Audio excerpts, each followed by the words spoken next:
It's 11:59 at Radio Free America. This is Uncle Sam with music and the truth until dawn. Right now, I got a few words for some of our brothers and sisters in the occupied zone. The chair is against the wall. The chair is against the wall. John has a long mustache. John has a long mustache. It's 12 o'clock, Americans, another day closer to victory. And for all of you out there on or behind the lines, this is your song. And welcome everybody to our daily gun show. Come to you live every weeknight at midnight Eastern, and we talk about guns for an hour or more. So, this is the show. I can stop sharing that. So, DTP is joining us right off the bat. We will drop a link out here, and this is a conversation about guns. So we're on episode 1200 and something or another. This has been going on since 2016, so longer than a lot of people that are listening to this have even been online. And this is the show has evolved over the times, and now it is a conversation about guns. We throw the link out there and encourage you to be part of the conversation, bring topics and whatnot. Hopefully, we evolve the conversation so we're not just repeating ourselves, but we'll see what happens. So I didn't get ready before the show, and I didn't want to wait around not going live. So I need to get something to drink here and see if anybody jumps in. DJ's jumping in. Got 4 people out there, so we'll see if other people want to join in tonight. How's it going? It's going well. How are you going? Yeah, fair to middling. Right on, right on. So how did you 2A today? Not much, so not over yet. Wheeled an alarm jumping in. Hey, how's it going? Hey, it's going well. How are you going? Good, So DJ. if you guys want to start chatting, I'm gonna go get something to drink. I just sort of started it up here. Thanks for jumping right in. I'm gonna mute myself. I'll be back in a bit. Yeah, I did a video today that took the volume way down to like 35 versus 19 last time. Oh, right on. Yeah. Yeah, I was trying to offer constructive rather than hyper criticism there. You were right on the spot because I've been keeping it like at 25 or 23, and I just for some reason I just said let's go loud, and I went 19. But minus 19 is still pretty low. But depending on the song, everything else, a lot of factors there. Yeah, absolutely. Yeah. My 2A for today was cross-platform posting of a couple of things and grabbing some fresh ideas and memes and the like. And then I crashed out middle of the afternoon, and my alarm got me up around 9:30. So it's been a slow evening until now, but I'm looking forward to it tightening up a little bit. My family's been out west. They flew into Las Vegas, and they went to the Grand Canyon for 2 days, and they did the whole circle, through Arizona and Utah, went all the way up to Moab and Bryce's, and yesterday they were in Red Canyon State Park over north of Las Vegas. Now they're in Las Vegas. They're coming home tomorrow, so they've been out for 10 days. It's been a long bachelorhood, 10 days for me. Right on. Yeah.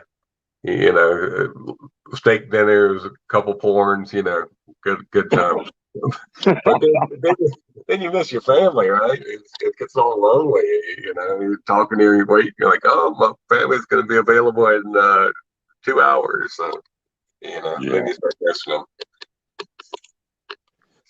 Yeah, I haven't thought too much about national parks this time of year because a lot of things around here are not national, but state parks and the like. They're shutting down the majority of their programs and letting their people off work for the season. My sister used to work for state parks.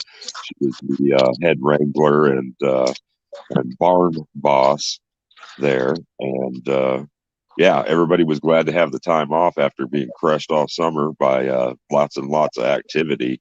But that her position definitely made me aware of how the limitation of seasonal employment can really be an issue for a lot of folks.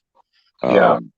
Yeah, as you might imagine, quite a few. I mean, they all had to be horse people, but quite a few of her employees were, high school kids or college kids, and they get off their break or they go back to school at the end of the season there, and then they'd have their holiday breaks and nothing to do. So Right. yeah, Well, now they don't have any school to go back to with COVID and all. yeah, yeah, and now everybody converting to the online experience, and I everything has taken a weird turn this year, but I would have a really big issue with paying standard tuition rates for an online class. That just I don't know what I would do besides a significant protest outside the student union or something like that. But The University of Georgia is being sued, and so is Georgia Tech for spring semester. They didn't give any money back. oh goodness. Yeah, Well, and and so Emory has already been sued over it. I mean, so it's hitting every. I'm sure it's nationwide. yeah, oh, those poor students and their families who are at schools like Emory, geez, I don't even know what the hourly tuition there is, but it's got to be, probably 3-4 times over any other state or, Yeah, any state I school. heard it was 60,000 a year. Last time somebody told me. I mean, Woo! I don't know if that's it. When it came out of my mouth, I'm like, that sounds too high, but it's way up there. Yeah, well, no, I think that is probably in line with a private school like that. They're, the Yeah. reputation and quality of their programs is long established. I mean, it's not a university. It's not one that comes up in common conversation because people sort of default to the schools of the Northeast. Hmm. But yeah, we have there's a university here in Omaha, Creighton University, a private Catholic school, and they have their medical, dental. I mean, all of the kind of top shelf occupations there, law, etc. And that's what they're about. They're right around $50,000-$60,000 a year, and that's before any kind of room and board. So that's just Okay. the tuition. Yeah, Right. so you'd be looking at, depending on if your kid was in a dorm or trying to live off campus or some other living arrangement, because now they have a lot of townhouse style, not dorms but townhouses, and you get like 6-8 residents in one or something like that. Right. And so then you're probably looking at $100,000 a year for a lot of folks, especially both semesters. And if your student is studying during the summer sessions as well, Sure. wow, I mean, you might be able to get out of there in around 3 years instead of 4, but that monetary commitment is going to just run roughshod over what you earn in the early years of your career. I had a university professor who, well, one day during lecture tapped his breast pocket and said, "Yeah, I'm still paying for mine. I need to get this in the mail tonight." And he was, at that time, he was in his late 50s. Oh, wow. Yeah, Yeah. full faculty member, etc. But yeah, shit is just tough all over. It's wow. Yeah. I went to University of Georgia, and the Army paid for my education, so I graduated debt free. But I had 2 jobs all the way through. I worked for, Sam's Club or at the forestry school, and then I always had that U.S. tobacco company I worked for. Gave out Skoal and Copenhagen samples. Oh yeah. Yeah. So I mean, graduated debt free, so that's the way to do it. Right on. Yeah. Hey, barbecue, how's it going? Not too bad. Just got done filming a video and had to wait for it to finish rendering and all that good stuff before I jumped in. Right on. So that's how you did some 2A today. What do you got planned for tomorrow? Probably a whole lot of shoveling snow. We got probably close to 15 inches dumped on us so far today. Well, I got Wow. sleep yesterday. I knew it was coming your way. That's barely. It dropped a foot or more. That's wow. I'm glad I didn't have to deal with that myself today, but I don't envy you. Yeah, I've been outside shoveling 3 times, but with where I live, it's nothing uncommon. Yeah. Being 30 minutes south of Lake Erie, you figure the top 5 snowiest cities in the country and I think world are supposed to be Erie is usually number 5. Then I think it's Billings, Montana is number 4 or 5, depending on what happens with Erie that year. Then it's Buffalo, Rochester, and Syracuse. Yeah, Buffalo and Rochester. My wife went up there for a business trip in like February, and said, on the sides of the road, it was just like 20 feet up of snow on each side everywhere they went. Oh yeah.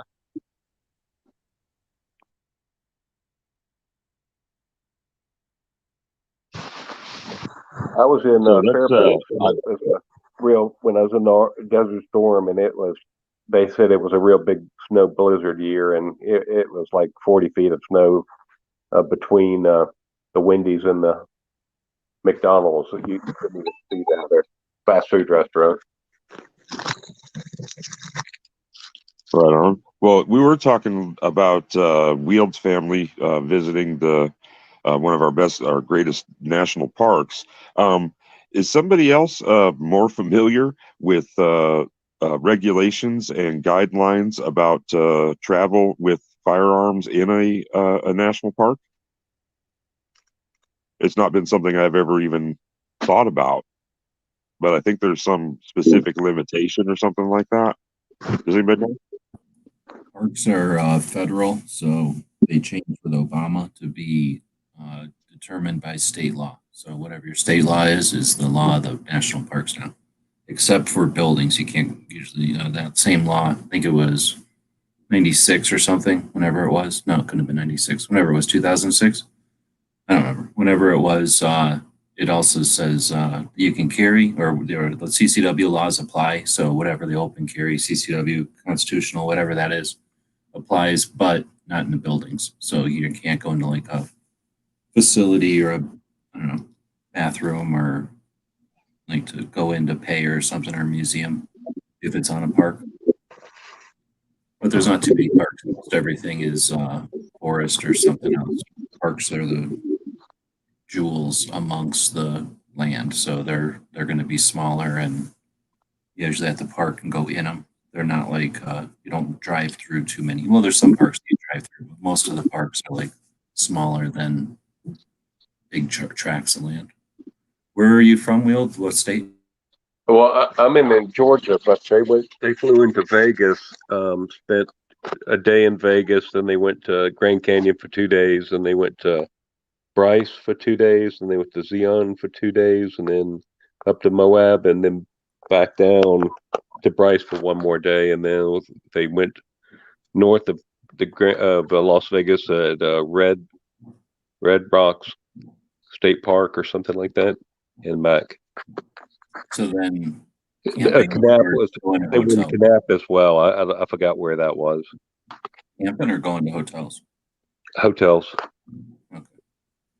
Glamping. Way to do it. Then they just had a rental anyway, and then you don't have to worry about driving all the way from Georgia to Vegas. That part you just fly over and then do your drive where you want to see it. They just flew and rented a car and rented the SUV. They on Thanksgiving they went to like a dude ranch and they went marshmallow cooking and hot dog cooking with longhorn cows. And so they didn't bring any guns. No, I told her I gave her a little case and told her how to check it through luggage, and she said, "No, I'm not going to do that." So they didn't. They were safe.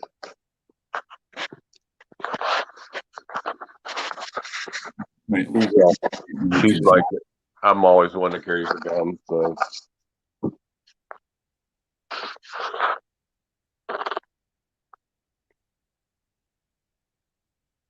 Yeah, so those traveling to national parks in Arizona, I mean, geez, there's a bunch down there. Gee, you got like what, Grand Canyon, Petrified Forest, Saguaro,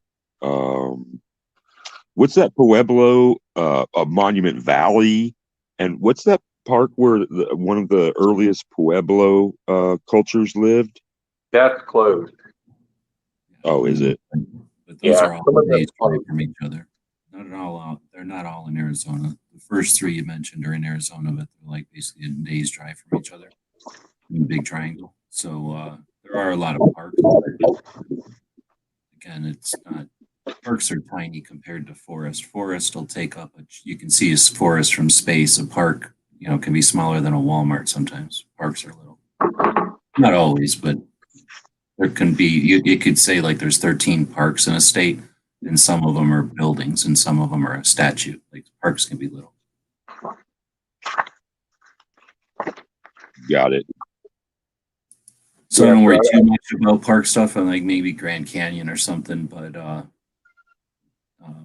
it doesn't matter. Whatever it is, it's going to be federal, and there's nowhere. I mean, you got CCW laws, and then you got that are federal, and then you got CCW laws that are state. So the federal ones override every state law, and the federal ones are prisons, jails, courtrooms, nuclear power places, the military facilities, and parks. So, you know what I'm saying? Like some of those, doesn't matter what state you're in, it's just the federal level stuff. Yeah, it's kind of funny here. Her state lines are not really on this map at all. The Google map that she printed with all her itinerary. Interesting. Sometimes it's even hard to see them on just driving around on Google on the internet because they're just little dotted lines, or even on your phone. Really, you don't know until you have to actually be paying attention to see a state line when you're using Google's GPS. It'll come up and make a big flash on the screen and say "Welcome to Georgia" or whatever when you cross a straight line. But that's it. Like you'd really just get a little dotted line on the screen. And if you're in a town, I can't imagine you even get that. You probably can't even see it. When you're going from here to Nashville, you cross from Georgia to Tennessee about 3 or 4 times. The road just kind of goes back and forth, and the line kind of goes back and forth, and it keeps jumping. The time zone on your clock and your phone just keep jumping back and forth. It's kind of funny. It'd be interesting if Google added legal stuff to it, and they would have stuff like an option, like show me places where CCW is good to go, or you can tell it to not show you tolls or ferries and things. So you could say, show me where a route that takes me through CCW. We don't have an artificial border on our eastern side. It's the Missouri River, and historically, it's shifted so many times. And actually, one of the silly phenomena in relationship to that is the fact that on the west side, that's the Nebraska side of the Missouri, there's actually an Iowa city or town. Carter Lake, Iowa is on the Nebraska side of the river, but it still is considered Iowa, and all the addresses are as such. So yeah, having a shifting border is kind of a weird thing.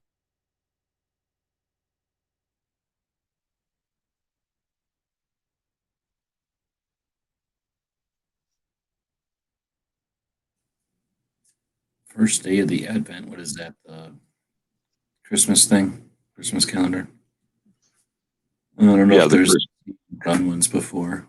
We're talking about like everything under the sun. So we've got 9 people in here. It's 20 minutes in. I'm biting my tongue over here not to be mopey and scold people for not talking about guns. But if we sit around talking about, ways the wind blows, then everybody wants to jump in and talk about which way the wind blows. But we need to talk about guns, and people will come in and talk about guns. So we got 9 people in here. It is Every Second Matters tomorrow. Today was Given Tuesday. We could talk about that.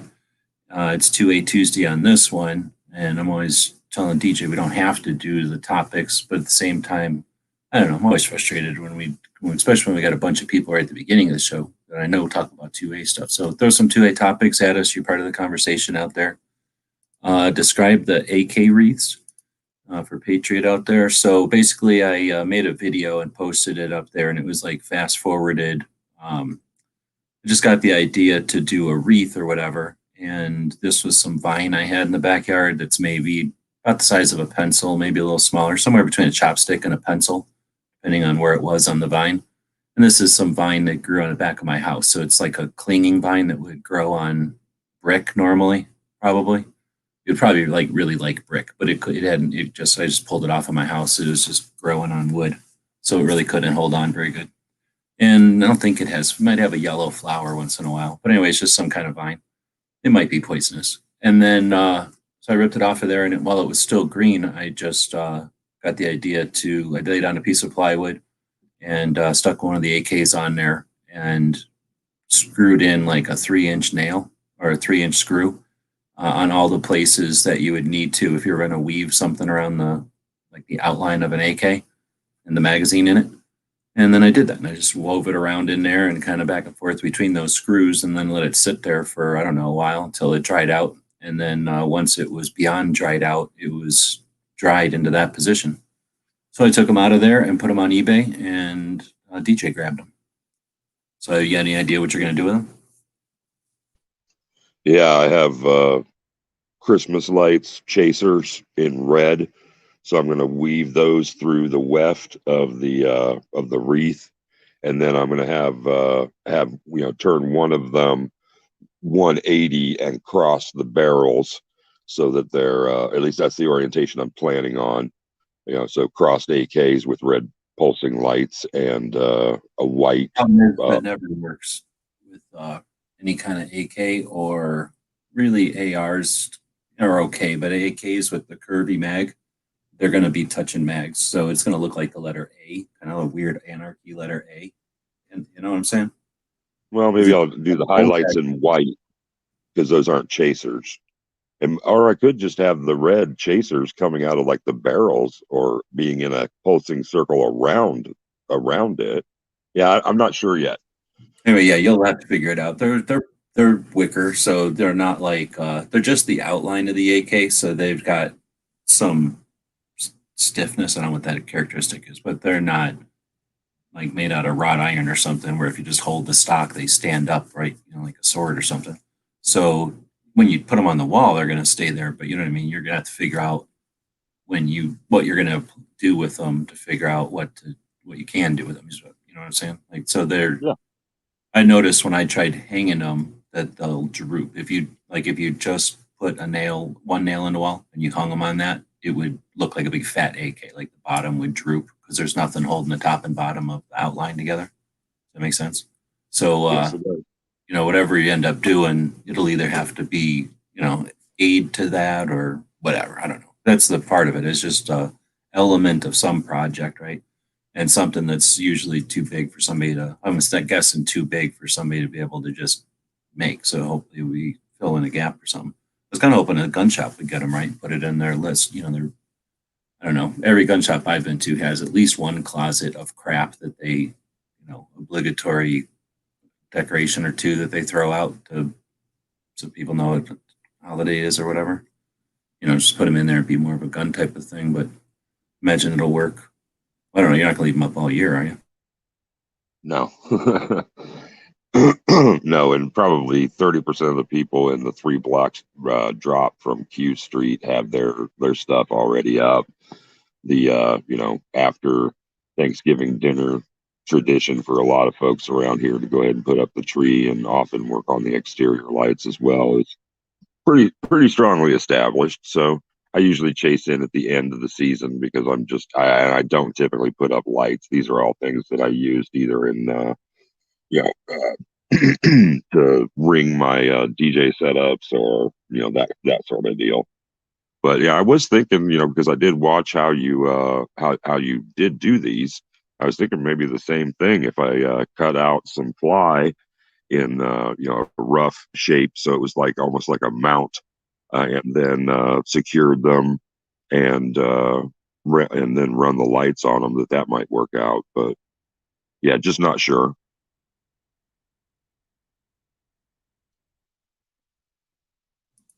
Talking about making a wreath out of AK mags.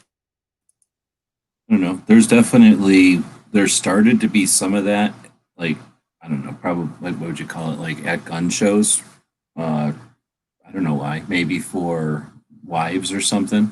And lately, I've seen a lot more gun themed stuff like jewelry, holiday decorations, clothing. It's just less, it's more normal, no? Guns in general, but just like wearing gun themed stuff that isn't somehow weird or jokey or sarcastic or something, but just wearing gun stuff that's kind of, it's a thing now, or at least way more than it used to be. Oh yeah, I agree. Absolutely.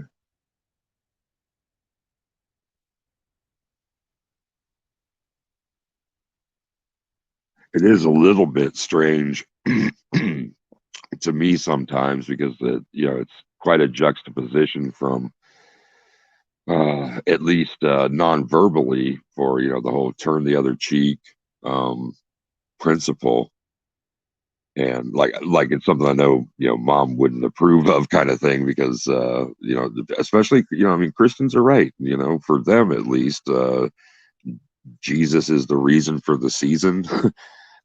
Sort of perspective. I'm not trying to poke at anybody else. I'm more secular than sacred. That's just the whole deal for me.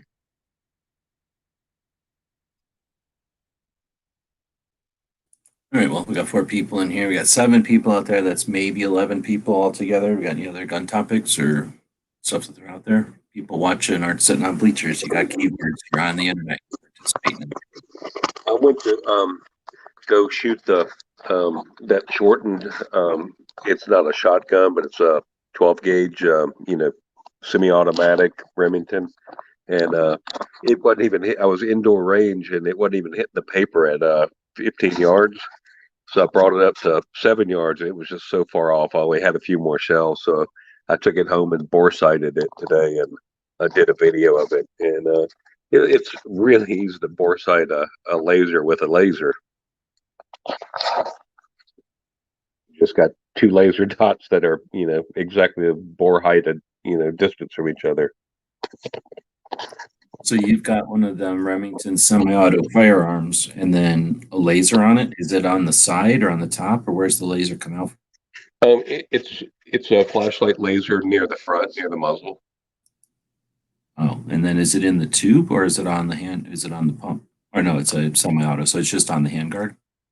Yeah. So, well, there's a place between the magazine where it holds the rounds and the so there's kind of a figure 8 bracket that holds a muzzle, holds real teeny pickaninny rail, and then on the other side it has a bracket for a sling.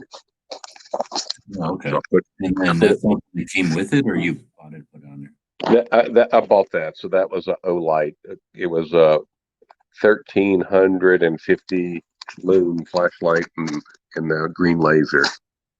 So the bore sight laser, I bought that on eBay, and it just fit right in the whole tube.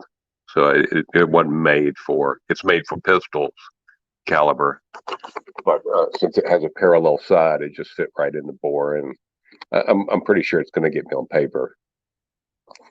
That's super interesting. So that thing is probably designed to be underneath of a gun, pointing up towards its own rail. Yeah, exactly. It's meant to be underneath a pistol.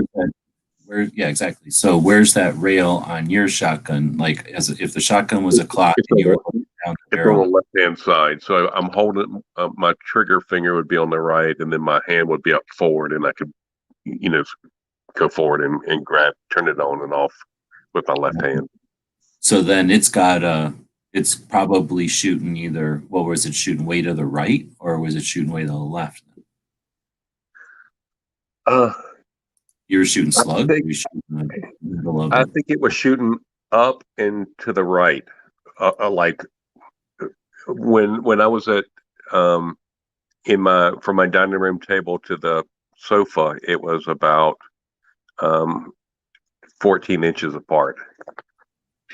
Shit. Yeah, I don't imagine. Did you get it to be near each other? Yeah, so I got them. It was just real easy to dial it in.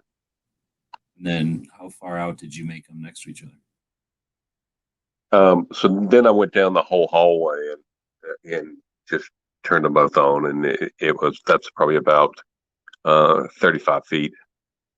Yeah, I guess it really doesn't matter. The hallway is the length, the distance in your house. So you got them to. Yeah, that's the longest, darkest place I could find during the daytime. Well, and then I mean that's the longest place you're probably gonna be shooting inside or whatever. I don't know. Right. Inside. Right. Does it have a brace or is it just by itself? It's got a bird's head grip on it.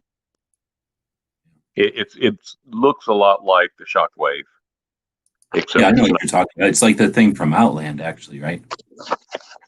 It's like Outland. what? I haven't seen Outland, so I couldn't tell you. Oh, well, hold on. We have the internet. Anybody else seen Outland? Oh yeah, many times. Sean Connery's always a badass, and with that extra piece of badassery in his hands, yeah. I'm not so sure about the whole shotguns in space thing, though. That'd be kind of weird. They were on a planet, so. Yeah. Come on. What year was that? 1980.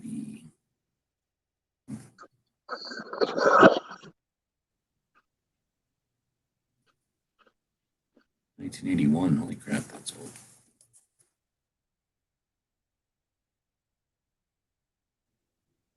There's not a lot of pictures of it. That's crazy. You would think there'd be a lot of. Is it Outland or Outlander? Just Outland.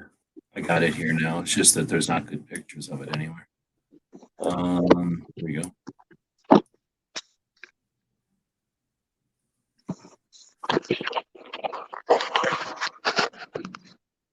No, that's not even the freaking right picture, assholes. That's some picture of just some regular shotgun.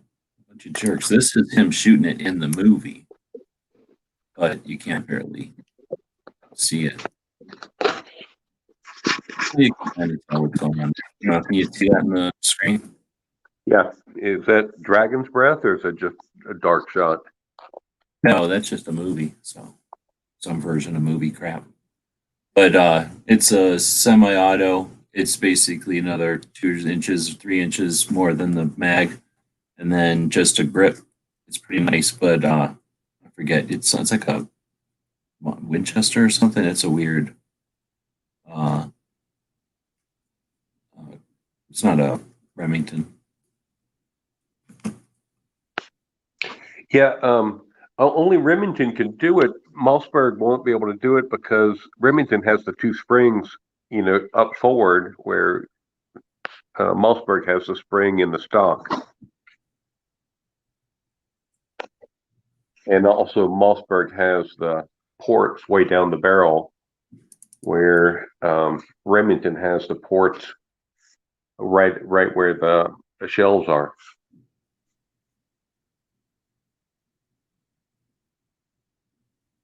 But yeah, as far as I was thinking, like you were saying it would be a bad idea in space. I was thinking because of oxygen.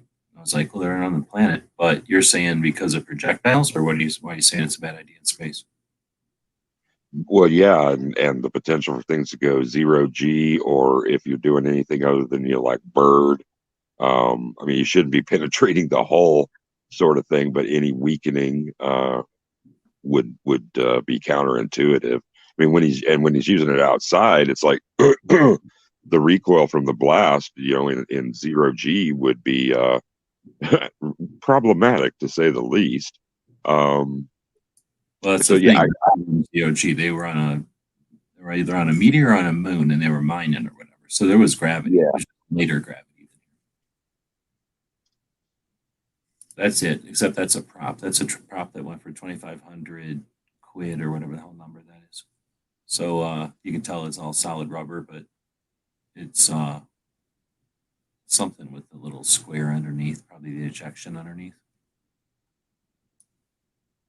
Most of those props are real guns, though, aren't they? I mean, they might be fixed where they shoot blanks, but No. Yes, they'll take a real gun and they'll make a rubber, solid rubber.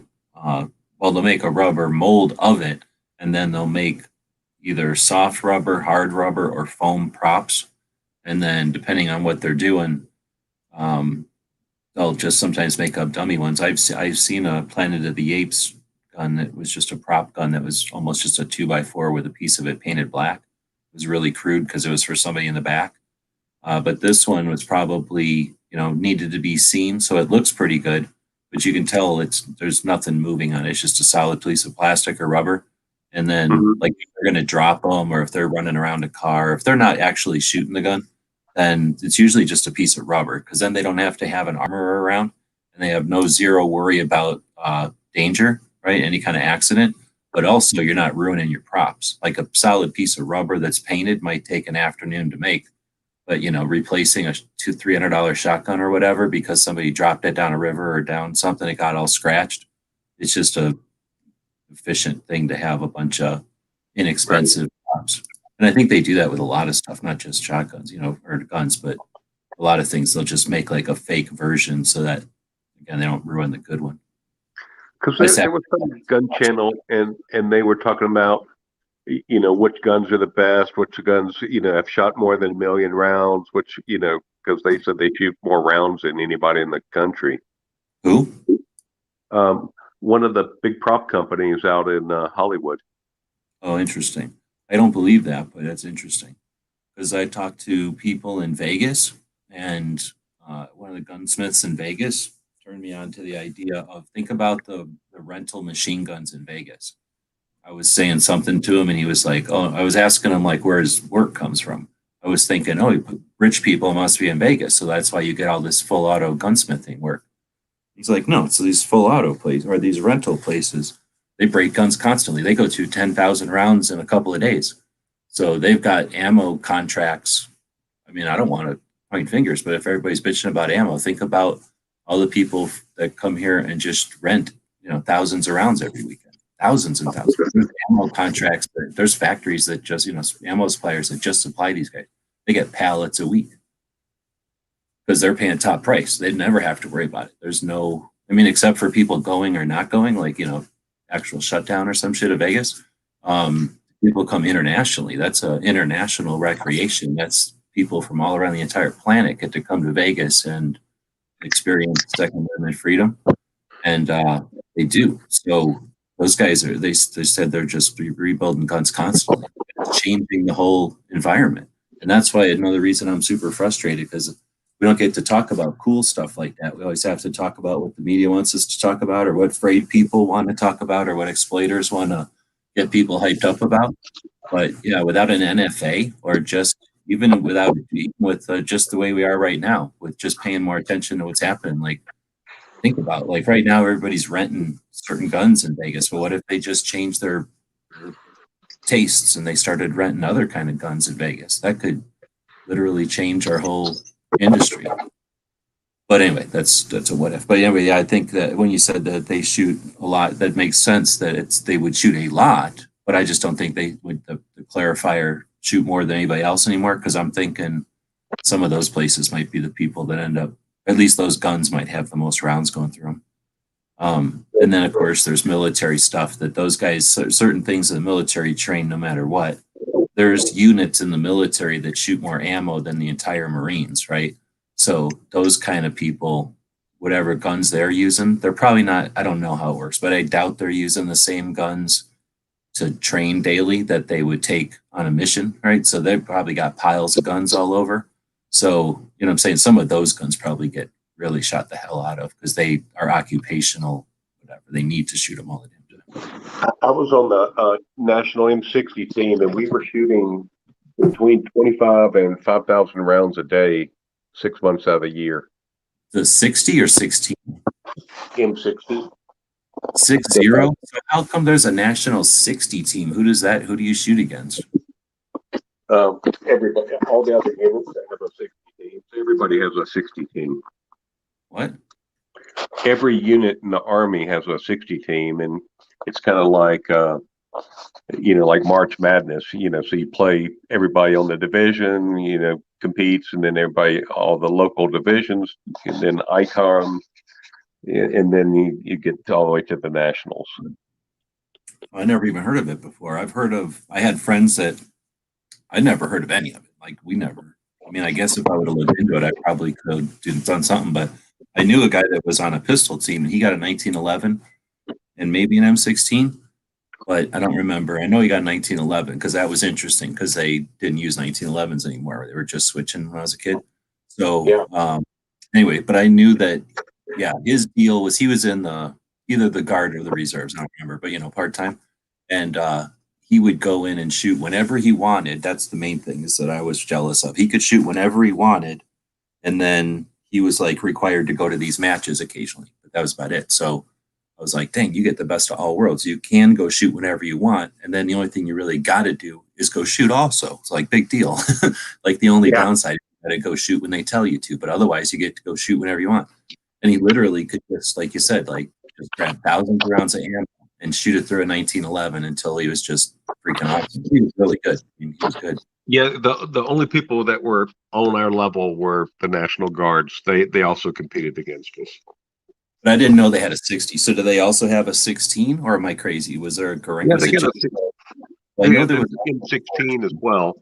But on the 60, we'd run 2 miles, then we would do then you had more time. The faster you went, the more time you had, and then you would start out at 800 meters on a T&E, and the first gunner would shoot 20 rounds, the other guy would shoot 80 rounds. Then that was 800 meters. Then you'd go up to 500 meters, and you get a bigger belt. So it was, but you always had to change gunners. So we had our gunner barrel swap at 500 meters.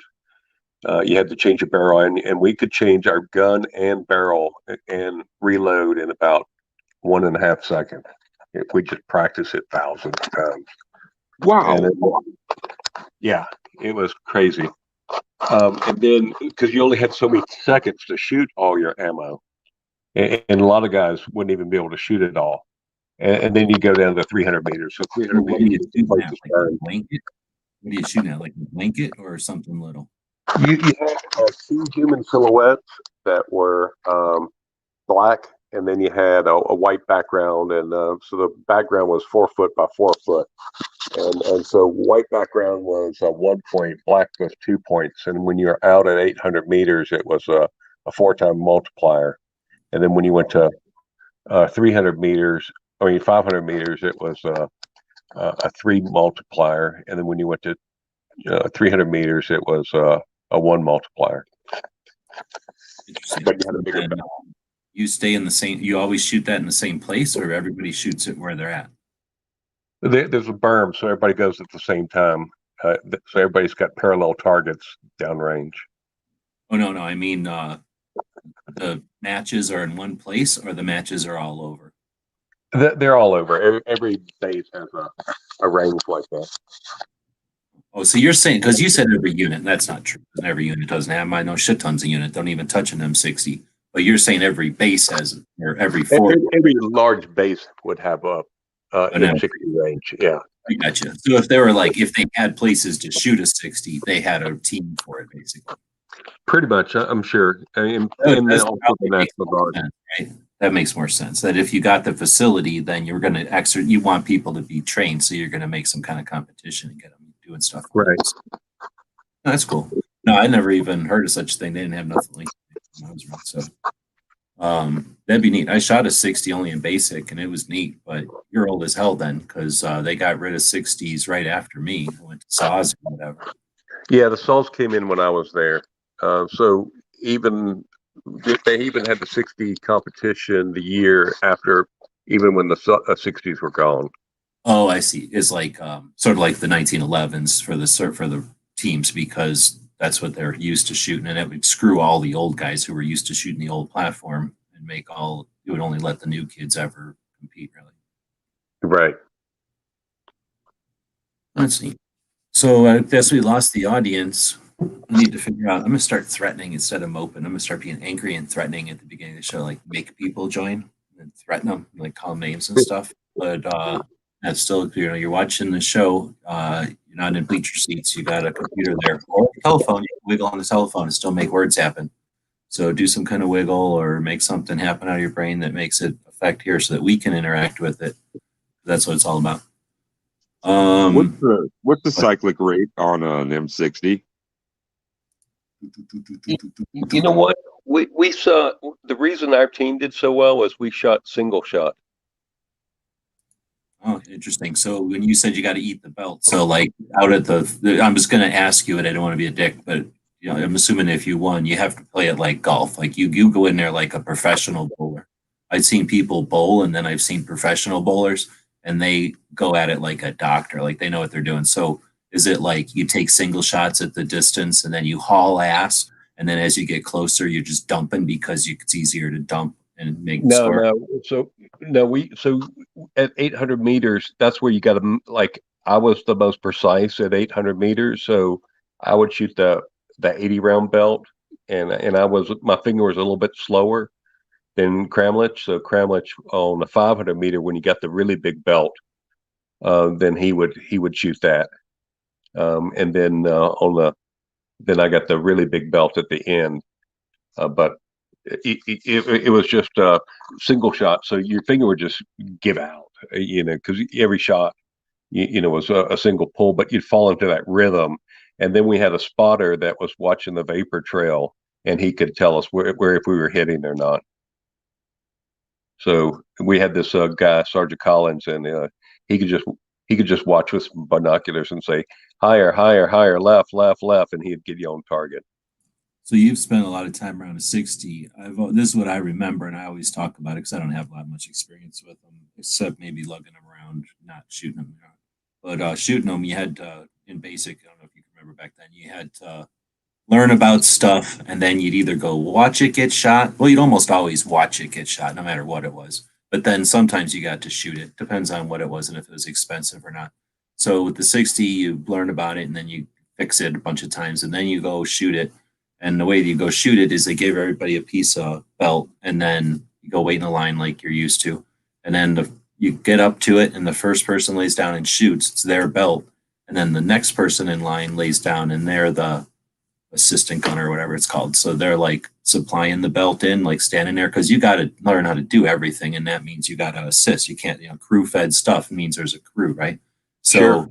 You got to know what to do to make the thing work, so the guy who's aiming it doesn't have to worry about it making it work. So from my experience, that was the worst place to ever be. Like being downrange would be the worst place. The second worst place is sitting next to a having 60, because they're loud, noisy, and all the gas and shit is like, there's no such thing as a charge buster charging handle on a 60. It just blows crap everywhere, and there's links flying all around. And I mean, it might be it's just because it's a long time ago and whatever, but is that the experience? Because when you get behind it, it's like the noise goes away, and it's like it's like being inside an airplane and hanging off the wing of an airplane.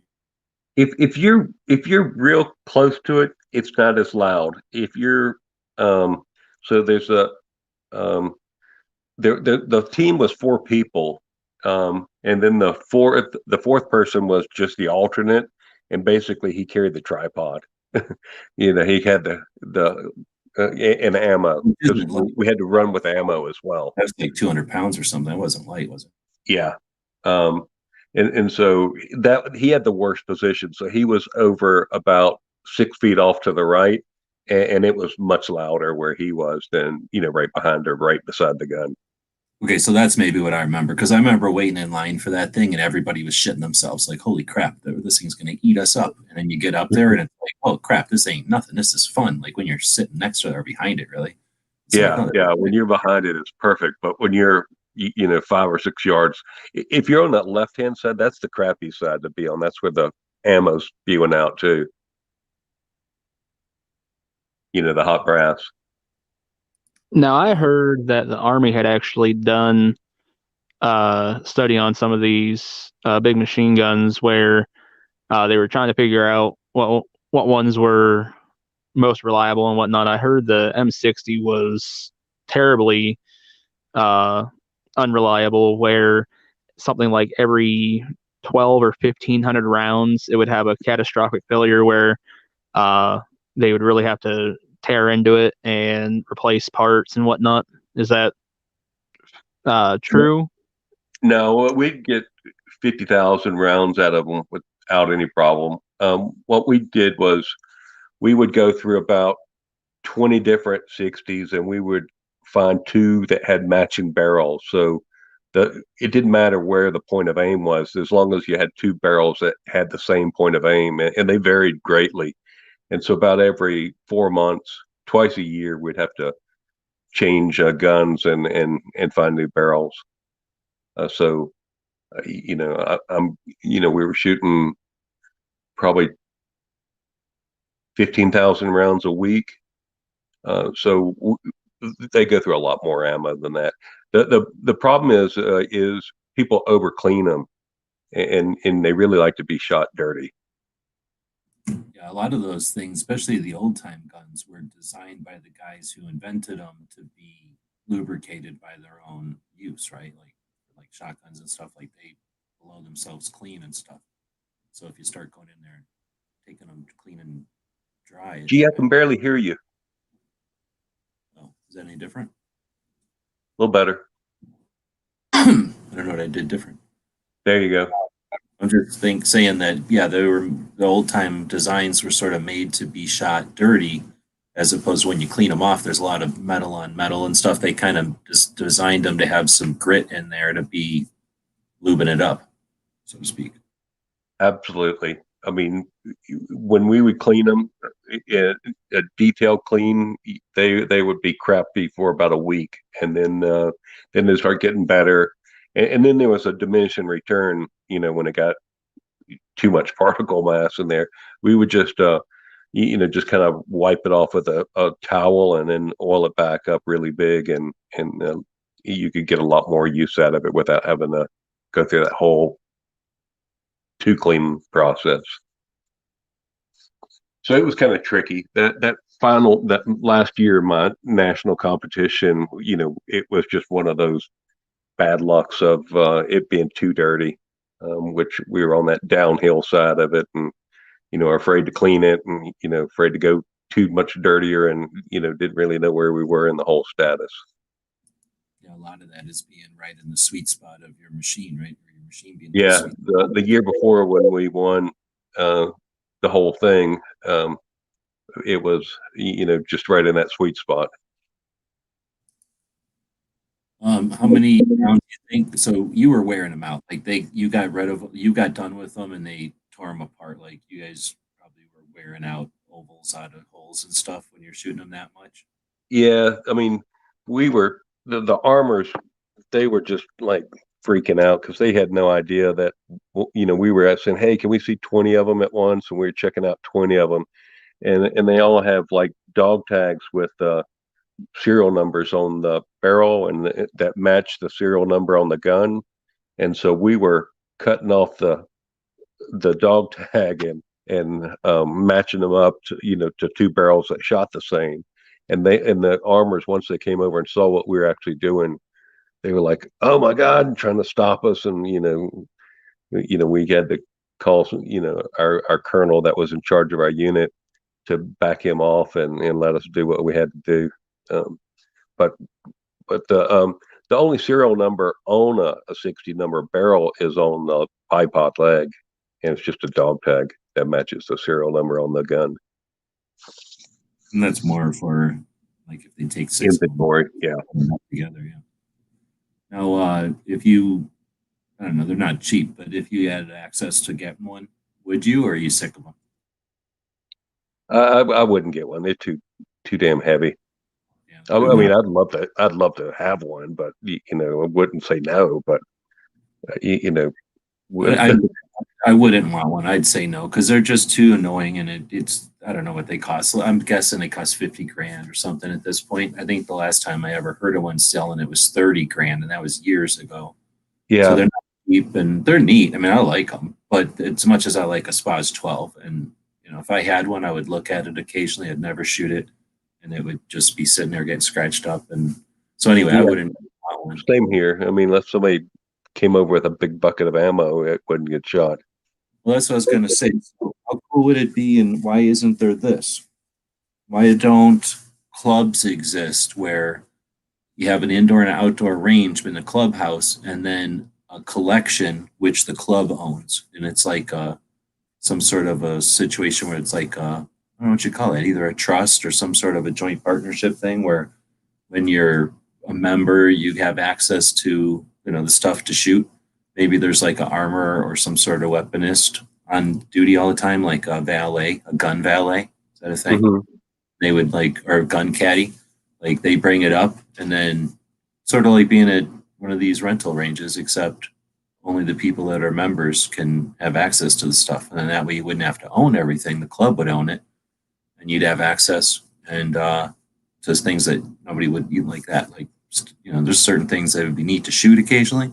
It'd be neat to be able to go check something out on it or shoot some ammo through it, or even go there every weekend and shoot it. But I wouldn't want to have to own the damn thing. Well, I mean, my gun range rents them out, and it's cheap to rent. It's $20 and or $10, and I'm not sure the price on the full autos, but and then but you got to buy ammo from them. That's the kicker. Well, that's true. I've definitely heard of that, and I've done that a bunch of times myself. But what I'm thinking of, I guess, goes a step further to where you'd just be in a room and you could go in there and fiddle with it. Like you want to take it apart and clean it, then go ahead. Like if you want to, Yeah. just go in and clean it or something like that. Just playing with them, fiddling with them, or doing some research on it or something. Because then you could have a collection of, maybe a whole bunch of different variations or variants of something, and then again, like be able to go in and have access to them. Maybe I don't know, just shit talking, I guess, another night. Okay, going back to rounds per minute, because the only experience I have with those kind of squad weapons are MG34s and MG42s.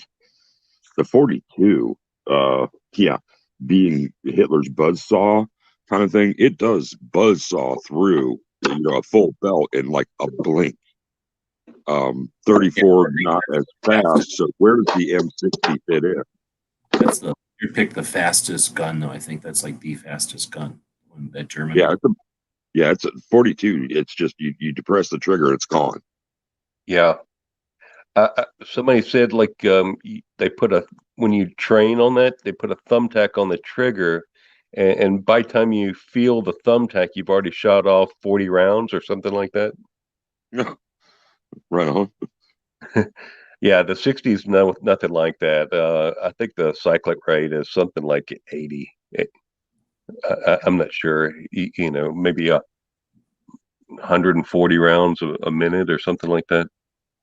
You've heard it. When they shoot them in movies with blanks and stuff, it's still the same cyclic rate. You can dink with it, and some ammo will change it a little bit, but it's like doop doop doop doop doop doop. Yeah. You can shoot it, and you can tell where each round's going, right? You can be like doop doop doop doop. You can see if they're hitting, then you can move them. Like it's not like a Tommy is pretty fast, like a Glock full auto. You can't really. You have to hold that thing, and it's a stream, but you're not placing each round or anything. But with the 60, you can. Well, I don't know, because the thing is, it's going down range, and you're seeing clouds. So I don't know. I haven't shot it that much. You've shot it way more than me, but it's not. It's definitely not on the high range of things. Yeah. So we were up against the teams that were shooting the 3-round burst, and they would hit on target one, and then halfway off on the second round, and off on the third round. So we were just falling into that rhythm with a single shot technique that we did. And that's still, when I'm shooting a pistol, I can get in, I find the rhythm of a pistol, and, when it comes back on target or about to fall back down, I can shoot again, especially with the red dots, in my vision nowadays.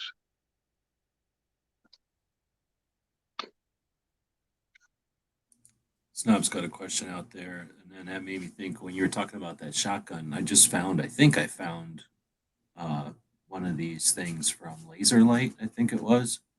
The place here in Arizona. I think it was called Laser Light. I think they're out of business, or they sold to Laser Max or Crimson Trace or one of the others. But anyway, they did some different, unusual, and unique laser aiming devices and trainers and stuff. And one of the things they did was the shotgun laser that spread. It had like something, so your laser turned into like a star pattern, sort of, or a circular pattern of dots that was probably like 12 dots or more. No, way more than 12. Probably 4, 8, 16 or more, 16 or 32 even, like a whole bunch of dots in a circle. And that would come out from the laser in a cone, right? So the farther away it was, the larger the circle would be. So to some extent, it gave you an idea of how big your spread was going to be on a shotgun. Have you seen that? Do they still make that? I've never heard of it. Sounds neat though. I don't know if it was successful or not. We went up there and toured it, the place, and then they wouldn't let me take any video. And then they gave us like a bunch of stuff like, hey, thanks for coming up. They had like a bunch of bags. Like if you would, I guess go there and give you like a thank you bag. And there was some lasers and stuff in the thank you bag. And that's where we got a couple of those, I think. So it was, they are what they are. I'm not a shotgun guy, and I don't know if I'm much of a fan for lasers, but for that kind of thing, what you're talking about, that might be, just, I don't know, an alternative option. I don't know if it's a better option or not, but it's an alternative option. Like I said, I don't know if seeing a circle is any easier than seeing a dot, right? It might be tough to see a circle. I don't really know. Yeah, it might be easier to see a circle. I mean, you would think, but seeing a circle on a target in perfect conditions is one thing, but like in your movement and inside a house with the lighting, like I really don't know. It might be too tough, but then again, I don't know. Seeing one laser dot, if that's so easy to get lost too, right? Like if you're missing by or if you hit a dark patch or something. So anyway. Yeah, because I found, it's got to be a pretty overcast day to see a green laser outside, or a red laser for that matter. I would never 10 feet. I would never depend on a laser outside. Yeah. Let's see. So, that might be interesting if they made a pair of either a coating you could put on your prescription glasses or a pair of glasses that you could wear, and it would interact with the laser in some way that would fluoresce or, highlight the laser when you had those glasses on. Mm-hmm. Be like a two-part thing. I mean, obviously you'd want it to probably still be visible. You wouldn't want to rely on the glasses, but if the glasses, some sort of vision thing could enhance it, that might be interesting. So Snob is saying, when you get, what's the best and biggest gun store you've ever been to on your travels? Best and biggest.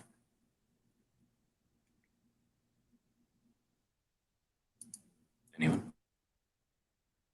He might be asking specifically for you and your experience, but I went ahead and tossed into the comments.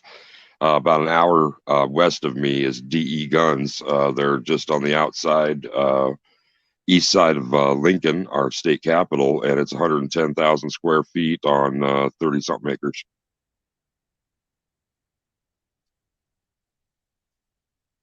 $130 acres? Now, 30 plus acres. Oh. Yeah. So that's about the size of 3 Walmarts, or how big is it? Give me is like Walmart, wow. or 110,000 square feet. Bigger than any Walmart I've been in. That's what I'm saying. 3 Walmarts. So Well, I'm not sure about 3. It's kind of hard to estimate. Yeah, it's bigger than a super Walmart then. Yeah. Okay. About that, or somewhere around that size. Right. I don't know a Kia, because you never see how far you are. You're in that little rat maze, but they're pretty big, and they're multi-stores. Stores. The biggest one I've been in is Outdoor Adventure, and it's in Marietta, Georgia, part of Atlanta, and they have I think about 45,000 guns in it at any one time, pre-COVID. Gotcha. Actually, I just went ahead and Googled on my handset. Average Walmart supercenters are 180,000 square feet. So this is actually just about 2/3. Okay. Yeah. Still big. That's Yeah, a very big gun store. I still Oh, haven't yeah. been able to find how big a Walmart is. I mean, they've got clothes and everything else there, right? Yeah. Yeah.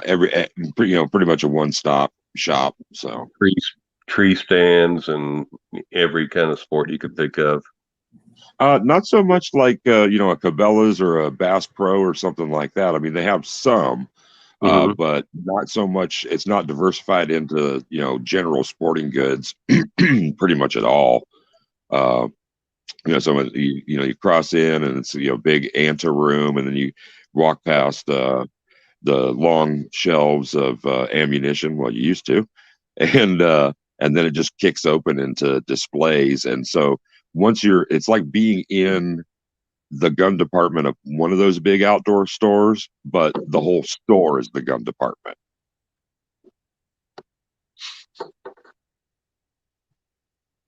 But gee, when I looked up, I just put in square footage of Super Walmart. It says the average size of a Walmart Supercenter is around 180,000 square feet. Once the store reaches capacity, customers will be asked to stand. Oh, this is about just COVID information from April. Oh, well, I've found in a couple of different things. I guess in China, they made them 200,000+ square feet, and there's 35 of them in China. But they said some places in the United States it's down to 100,000 square feet because of rules. And then this other one says that they go up to 250,000 square feet in their super centers. So it probably also depends on if it's a super center with food or the old super centers where they're just big Walmarts or whatever. But anyway, that is, I think, a good barometer because most people have been to a super center because I've been to a shit ton of states and I go to Walmarts to get whatever food and stay in their parking lots and go to the bathroom and stuff. So, I've seen a bunch of them and they're pretty uniform. Like if you've seen a super Walmart, I've only been to a couple of super Walmarts that were weird. Like, the fuck is this one? There's a super Walmart I went to that is on stilts and you park underneath of it and you go upstairs in escalators to it and you're parked on the whole super Walmart is on top of the parking lot. That might have been in Washington, D.C. Damn, where the hell was it? I was there for 3 days because I went there twice. Oh no, it's in Salt Lake City. There's one in Salt Lake City like that. And that's weird as hell, right? Like that's weird. I've never even considered and it's in Salt Lake City. It's not like they're tight on room or something. There's tons of room there. Anyway, there's that one. And then I went to would make sense to do it that way, or New York or something, but I don't see where land value would be that expensive. And then I went to one in like Washington, D.C. or somewhere where you parked on top of it. And that made sense, right? Like park on top and go down into it. Obvious. Makes a lot of sense. And it was in like where an off ramp. Like it was definitely crammed in. But that was where land costs that money. Anyway, most super Walmarts are the same. I think that's a good barometer. I've only been to one gun shop that's anywhere near that big, I think. I'm trying to think now. The one that Snob is talking about, though, H&H in Oklahoma City, is an amazing shop. So that's right on the highway, right on I-40, and you can't miss it because it's 9,000 square feet, I think. So, and that's all in a straight line. It's like you'll go down the highway and look off to the side, and there'll be like an industrial building that has multiple slots in it or locations in it, and it might be half a mile long or a quarter mile long or something. It's like that. It's just like this thing, and they own like almost the entire building, all the slots in it. So it's really long, but it's wide enough to be shooting ranges. So it's got like 27 shooting ranges or something, 32. It's got a lot of them. It's got a restaurant in there, and it had all this stuff way before the gun tree clubs. And it's got more stuff than a gun tree club, but without being snooty. It's just a nice gun shop. It's not snooty. I have no idea about prices because I don't look at that kind of stuff. But as far as just stuff, they had everything from black powders, only ranges to air gun only. So you could definitely go there and do what you're going to do and experience it. And it's, I imagine, being centrally located in Oklahoma, it's probably the home of a lot of different stuff too. But in the 50 states book, I don't have one handy, put them all away. But I have a list in that book. I think I forget what page, of the different indoor shooting ranges, and almost all the indoor shooting ranges are gun shops. So those would technically, I guess, be the biggest ones. And H&H is in there, but I can't remember where it ranked anymore. But most of those are newer than H&H even, and they're kind of trying to outdo each other right now. And guns are super popular, so I think we're about to see a lot more of them, probably. I don't know. I guess we're going to find out, but that's a good one. Trying to think of other ones I've been to that are really big. There's the one in Austin was like a gun tree club that's brand new and fancy. That was one of the fanciest ones I've seen. Costs like $5,000 a year to be a member of the upstairs there. So it's that kind of place. And then there's a place in Denver that's like that, but I didn't get a tour of it. But I get the impression it's like that, but maybe 5 years older, called Centennial. And what page is that on? What page is what on? Do you have the 50 States 2A now open? Oh no, I can grab one. Hold on.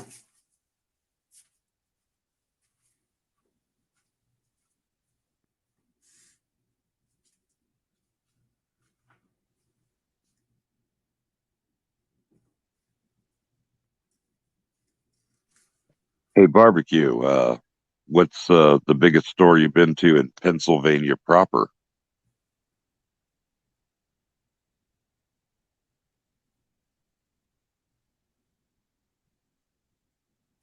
Sorry, my phone wasn't orienting, so I could get to my mute button.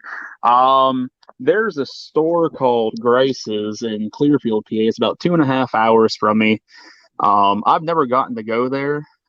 It's on the to-do list, but with it being so far away, it's kind of hard to find a ride. But they advertise themselves as being the largest gun store in Pennsylvania. So, like I said, that one's on the to-do list. Other than that, if you're going to talk about biggest gun shops, I guess if you want to count Cabela's, we have Cabela's over in Hamburg, PA, which I believe that's supposed to be the biggest Cabela's in the country, actually.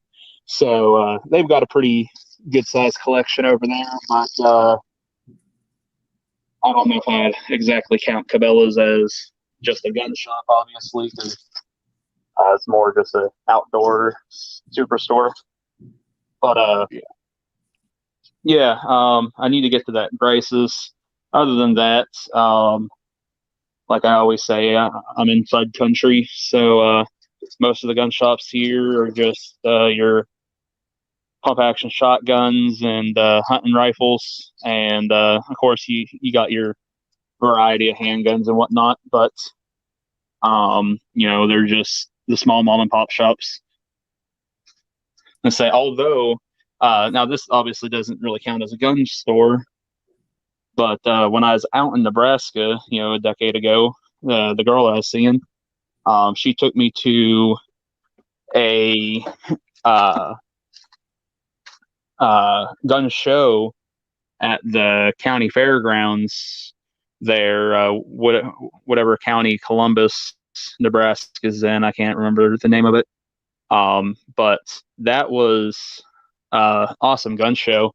I remember all the gun shows around here are, I don't know, a couple hundred tables at best. I'd be surprised if it's even that with most of them. And I remember walking into this gun show in Nebraska, and one of the first things I see is 8 to 10 tables long of just suppressors. I was like, oh, this is freaking awesome, because that was my first time ever seeing a suppressor in person. Yeah, they're pretty neat If looking. you've never seen one before, maybe that was just a bunch of flashlights and you don't know what you're looking at. That's a very good possibility. That's a lot of flashlights then, and they had a very good selection. Bought so many suppressors for like $14 each. They all have batteries. Yeah, All they right, were so, in that. well, it turns out that if you go to page, I just closed the book. I found it 16. Okay, so 16 is the indoors. Thanks. Yeah. 14. 14 is the outdoors, and dang, the indoors were in the back more. The indoors are on page 32 of the 50 states. I might have them in another book too. Now I'm thinking about it. In the almanac, I think I have them now that I'm thinking about it. The indoors, though, it turns out H&H is the biggest at 90,000. I think I said 9,000. That's ridiculous. It's 90,000 square feet. Opened in 91. That's one I was talking about that Snob mentioned there. And the next one is Shooter's World in Florida, which is tough because it's 3 locations, and it's like one of them is 50,000 square feet, and like one of them 70,000. So they're big, but all together they're the biggest, right? All 3 of them together would be the biggest, but it's 3 locations. So they go around acting like they're the biggest. Yeah, I bought from them online before. From Shooter's World. Yeah. There's the Shooter's World in Phoenix, which is frustrating for the people in Phoenix, I bet, because they've been around longer, way longer. But everybody now thinks of that one, and they also do some YouTube stuff. The one Shooter's World in Florida. There's one called Gundry in Maryland, which is brand new from 2019. Barely got built. It's 64,000 square feet, so about 2/3 the size of the one in Oklahoma. And then this one in Virginia called Colonial, which was built in 12, and it's 60,000, so it's pretty big. I've never been there. The gun for higher range, the one that Tony Simon goes to sometimes for his 2A, 4E diversity shoots. That one it's just a regular range now, but they're building. It's kind of neat if you go to Google Earth. We did it on this show a while back. If you go to Google Earth and look at the gun for higher range in New Jersey, if you flip Google Earth to the view, like where you're looking at a satellite view, and you're just looking at the world, you can go backwards in time by clicking the little clock up there to go backwards, and you'll see that it used to be some other building next door. And then the building was torn down, and it was a lot for many years. And now that it's not a lot anymore, it looks like a gymnasium is being built next door. And that's what I thought it was. And now I find out that they built an addition that's like 3 times bigger than the one they already have. And it's going to be massive. So there's a picture of it in the 50 states book on the New Jersey page, but that'll be the 5th biggest one in the country at 56,000 square feet. And, like I say, that's the one where Tony Simon does his thing. So that's cool. And that's literally like not even an hour outside of New York City. Like when you look at New York City on a map, it's like there's New Jersey, and this is just a couple of blocks into New Jersey. It's like right next to New York. It's pretty cool. And then there's this one called Vance Outdoors, which is the same size, but it was open in 1978, and that's in Ohio. I've been to that one with Pink. He took me to that one. And that's very much like Sports World that Snob is talking about here. He says that's 16,000 square feet. This one they say is 56,000, but I don't know. Vance is like going into a Sportsman's Warehouse, if anybody's been into a Sportsman's Warehouse, except a little bit smaller and owned by like a regular person and not Canada. Then there's the range in Austin. That's that one I was telling you about in Austin. That's 52,000 square feet. There's one in Rhode Island that's just 2 years old at 50,000 square feet. And then you get Mission Ridge in Texas, Sportsman's Elite in Texas, and then Machine Gun Vegas. And well, actually, these are bullshit. These I just put in here because I've been to them. But once you get down to the 30,000 square feet, that's a lot of ranges. That's not that big for a shooting range. So I don't know. I'm not saying my list was all inclusive, but what I would do is go online each night and type in shooting ranges, and then I started typing in like largest shooting range, right, to see what the largest one was. So if there are larger ones, they either are hidden or trying hard not to be online. So I looked, but these are all the ones I found. Let's say there might be more. I just don't know about them. But I've been to a couple of them. But like I say, I'm pretty sure we're going to see more of them. I don't think you lose money on a shooting range. I don't know. Maybe I'm wrong, but I would think you'd. There's more and more potential all the time. Just more people shooting. There's just more potential for people wanting to go to a range. I just looked at the adventureoutdoors.us and it said it is the actual largest gun store in the world. Adventure Outdoors Adventureoutdoors.us in Georgia. In Georgia, and Everybody says that. I haven't been to it. I went right past there like an idiot and didn't go there because I didn't know about it at the time. But everybody says that. I don't know though. And I was doing ranges, so like Snob said, if it doesn't have a range, then no, it's got 18 lanes in the range. Oh, really? Yeah, then it didn't show up. So their range must not be big. They must just be a big gun shop with a range as opposed to a big range, I guess. Yeah, so they got their gun counter. It says it's 130 yards long. It is that long. It'll take me an hour or two to get down there. Just find an interesting guns to pick up. It's in Marietta, yeah.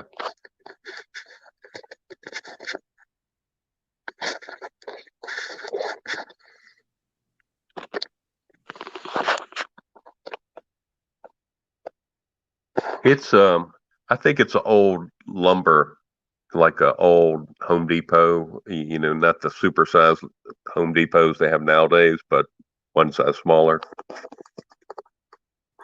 Oh yeah, that would make sense. A lot of times when I would look at these things, I started doing that because a couple of them are brand new.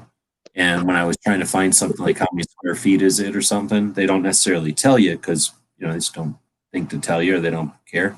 So I figured out at some point that if you go to, or I found a contractor who built one of the sites or one of the stores in Salt Lake City, and he was bragging on his website about this gun shop or this facility that he built and how many square feet it was. So then I started searching for contractors and stuff to see, like if they'd talk about their projects type of thing.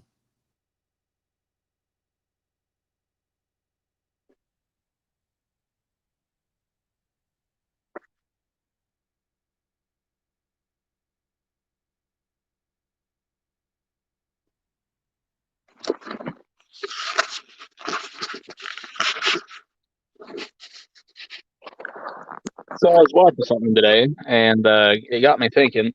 So what do you guys think is stronger, billet or forged lower receivers? For an AR? Yes.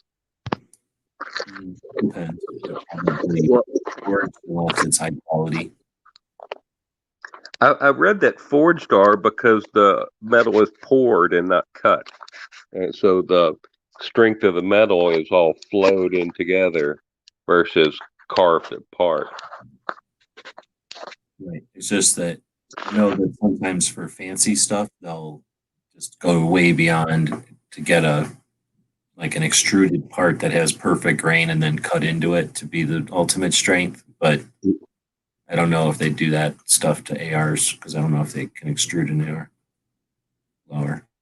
Well, with what I watched today, they're actually saying that it's really tomato, but if you really had to pick one, Forge was actually going to be stronger. But it's for the reason of, I guess if you were to think of it like a piece of wood, and you got your grain going one way, when you're forging something, you're hammering it into the shape that you want and everything. So you have all those layers getting hammered down on top of each other, compressing, and that is supposed to make it stronger that way, which I actually found to be kind of an interesting theory. And this was Brownells sharing this one.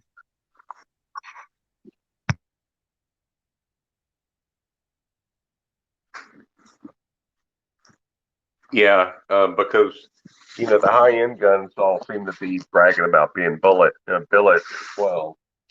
So you definitely hear the two different sides of it. But I kind of agree with you and Brunel on that one.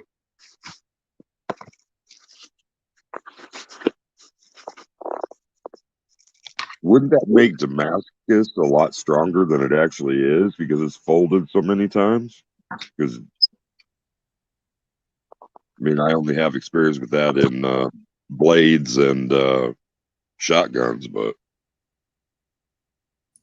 Well, Damascus shotgun barrels are a rod that they make like a spring. They coil wire around it and then hammer it down, right?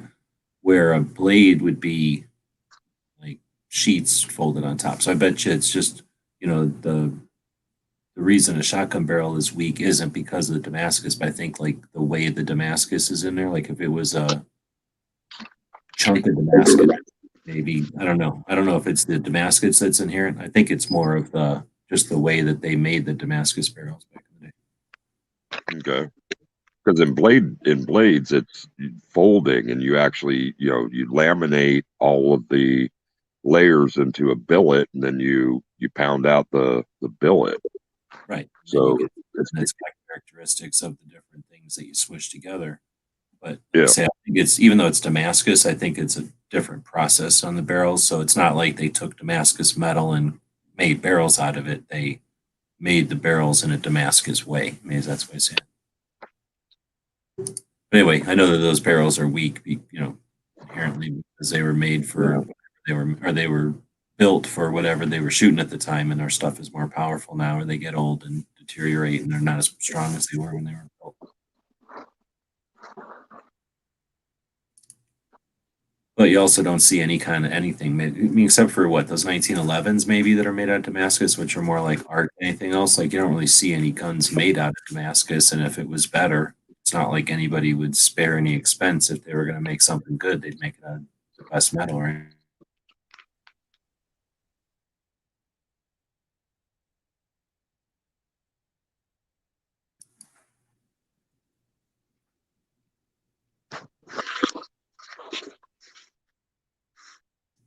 All right, well, 10 people out there, there's 4 of us. We shouldn't be doing more of the talking. They should be doing more of the talking. We should basically be reading like a stream of comments because there's more of them 2 to 1. Like we would each have to be reading 2 things and then have to team up on the other 2 things, right? That way we'd each read 2 things. That would be 8 things. And then we'd have to divvy up the other 2 things if you all were pulling your weight. We're over here having to do all the conversation on this end. Yeah, I'm not pulling my way. I'm gonna have to divvy up my 2 things to Wield and DJ. You're ditching out of here? No, I'm not ditching out. It's just me having to read something is not going to go well. I thought maybe it was a communist thing. Here, comrades. Could be. Do you have a reader? What? Guns and Barbecue, do you have a reader? Patriot in the Dark keeps trying to get me to come to the dark side and use a screen reader. But there's one that's actually built into my phone. And when I went to activate it, it just changed the functions of like everything. And I am not brave enough to try and relearn using my phone. So I just take and I screenshot everything. Then I blow it up real big in the gallery. It takes a while for the process that I do, but I need to stop being resistant to some of these technologies that are available to me, like the screen readers, and take Patriot's advice and start using it. Right. Well, continue doing it the way you're doing it as long as you can do it, right? I'm hoping. I go see my neuro-ophthalmologist later this month, so we'll see if my vision has finally plateaued and hopefully I'm not losing anymore, or if I'm still in danger of losing everything. So we'll see what happens. So what was the deal? They wanted you to lose weight so that you would quit putting pressure on them or something? The weight loss was for my hydrocephalus, because there's apparently a correlation between obesity and hydrocephalus, and the hydrocephalus is what caused my blindness because it put a bunch of pressure on my optic nerves from all the brain fluid that wasn't being absorbed by my body. So the goal was that if I lost the weight, perhaps it might cure my hydrocephalus. That way, if anything happened again where my shunt that drains the brain fluid now malfunctioned again, because it's malfunctioned twice now, hopefully by time I realize it, it could be too late and cause even more damage to my optic nerves than what I have already had happen. So it's just kind of a preventative maintenance type thing. So you've lost the weight though already, or you're still losing? I am down 147 pounds. So what do they consider the weight then? There's no magic number. They just said lose weight. All right. So then, do they only measure it by giving you an eye test, or is it like they can shove some kind of rod through it to see if it's what diameter it is? I'll go in there. They'll dilate my eyes, and really all they just do is he holds up a little. I think it's like a magnifying lens, so he can look at my optic nerve, which, from what I've been told by them, once it's damaged to the point that it's damaged at, there's really no way to tell just how badly it is damaged. I guess my optic nerve is extremely pale looking. So it's really, I go in there, every once in a while they'll be like, hey, do this eye test. I'm like, all right, great. This is going to be fun, because I can't ever see, they'll say you need to focus on this point. Well, I can't see that point that they want me to focus on, so I can't do the tests the way it's designed to be done anyways, which is a little frustrating. But like I said, more so than anything now, it's just I go in there, they dilate my eyes, look in to the back of my eyeball at the optic nerve, and then the doctor says come back in 6 months.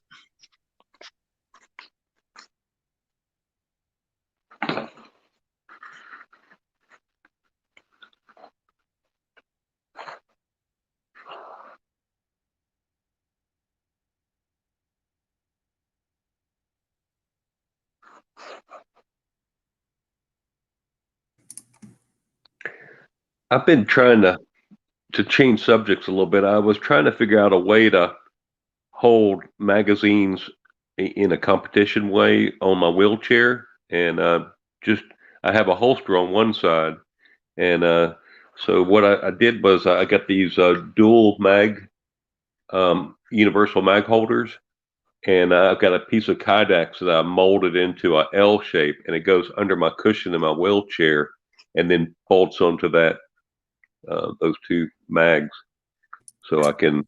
They're like against your leg, let's say, or against your thigh, like. Yeah, exactly, right against my thigh, and so my two magazines are on my right, and my holsters on the left. My competition holster is on my left. My carry holster goes on my right.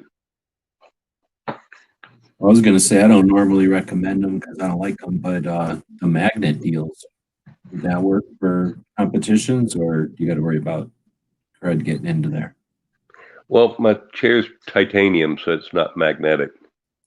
Oh, I know, but I'm saying most mags got metal in them, so they make these basically piece of magnet with maybe a little bit of a holder or an L shape, so that it's got some orientation.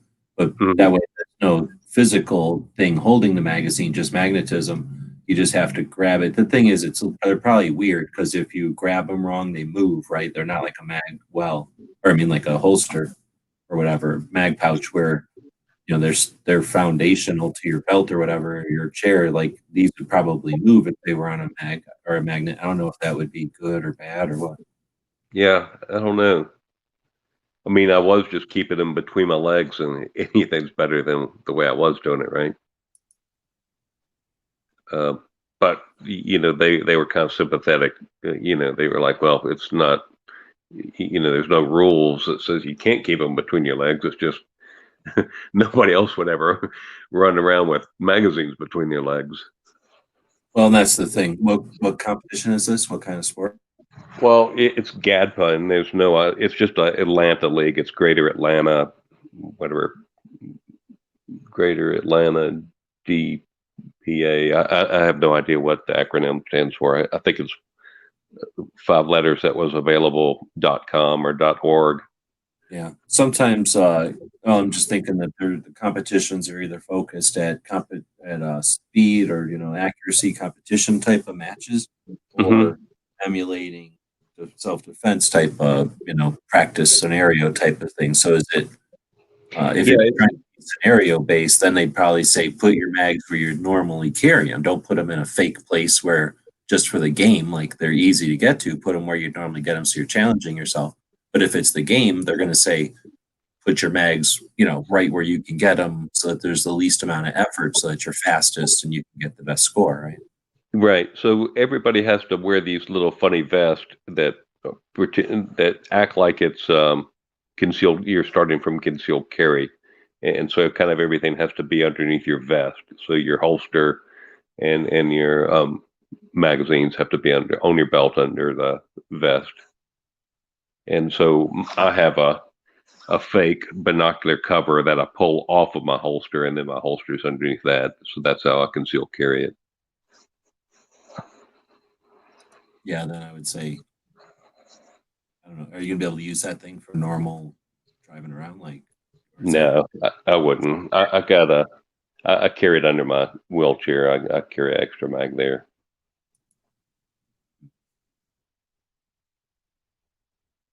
We were talking about concerts last night off air, and talked to somebody who goes to a concert in a wheelchair, and they'll tell you wherever they can get a beer in is where a gun will fit, probably, right? Yeah. Well, okay, that's not true. Wherever a beer will fit might not be the best place to draw, but pick the places that are, you could draw from, and those. Exactly. Yeah, if you can put a couple of beers behind your seat, then you can carry a couple guns there if you wanted to. I mean, there's disadvantages for damn sure, but there's also some opportunities that people don't think about probably when you've got something that's going to be there all the time. It's more than a purse or something. It's not a discretionary thing, and it's not something that's fashioned. It's like, oh, I mean, you might have more than one for doing different things, maybe, right? Like you're not going to take the same chair to work that you took to someplace. You might have more than one. I don't know. But for the most part, it's something that's more permanent with you, like glasses or something like that, like a wallet. Like that's sticking with you through your styles or your changes of clothes or whatever. And right. Like I say, you've got some permanence there. Maybe that's what I'm looking for. And some places that, I mean, as far as like lights and whatnot, that other people are just like don't have that. So, like I said, it's not all bells and whistles, but you get a couple of extras. So let's see. Pink is saying he's got a doctor who has a thingamajiggy that takes a computerized photograph of the nerve at the back of the eye and then stores those photos so that he can compare it over the years. I've only been to a doctor once since, I mean, I know I've been to a doctor a long time ago, but once that I can even remember whenever I just went to a Walmart doctor. But do people have eye doctors that they go to on a regular basis? Like every time I go to a doctor, it's just some optometrist at wherever they're selling glasses or whatever, just to get my prescription up to date. Yeah, I'm kind of with you.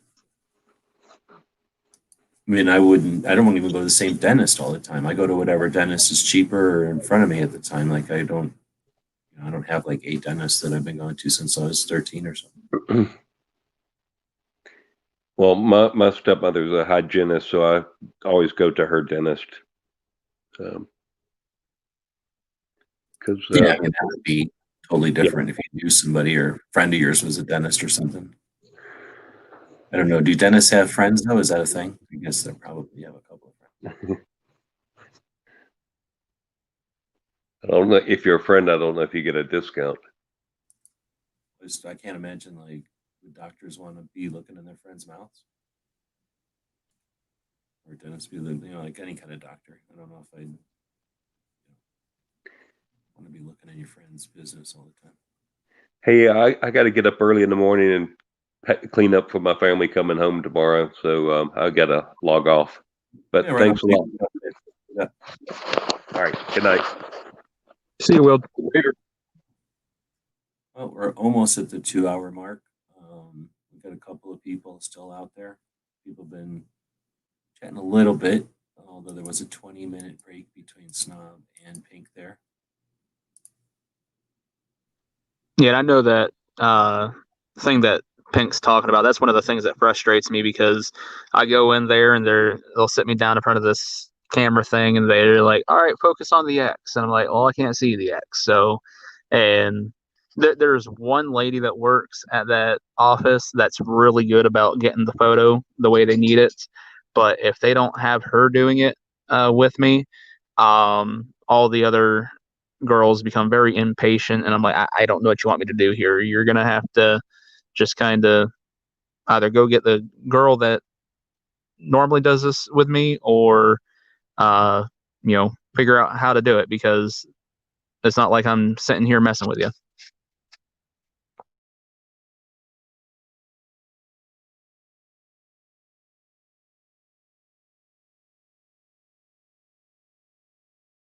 So when you have what would be the equivalent of an average kind of exam, do you have to go through dilation as well?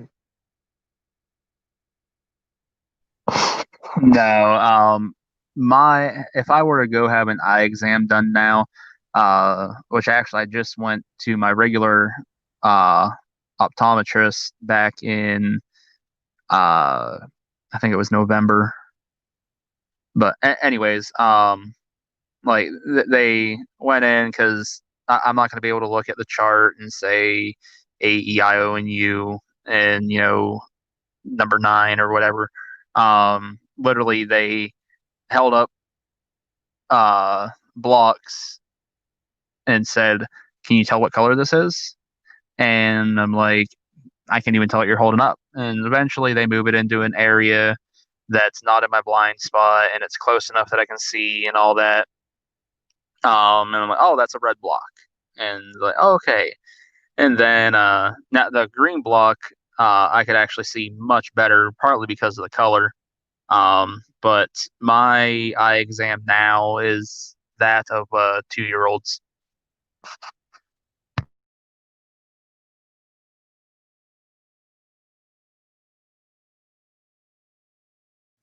I didn't know that. So little kids can't see good until what? When can you start to see good? For the little kids, it's because most of them don't know their alphabet or anything like that. Well, the focal distance for like an infant is not very far. That's why, like above cribs, people will have like the little spinny things with stuff dangling from it. Yeah, but I Because assume that when that's they how far they can see. walking around or something.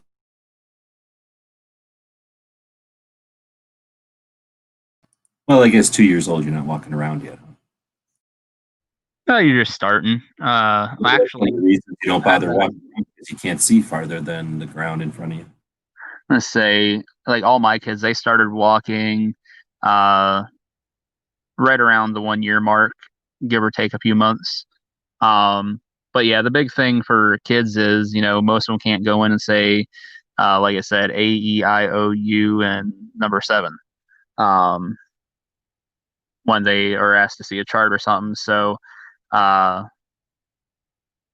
they've got a different thing where the kid can say, oh, okay, that's a house or that's a triangle because they'll at least know shapes and stuff.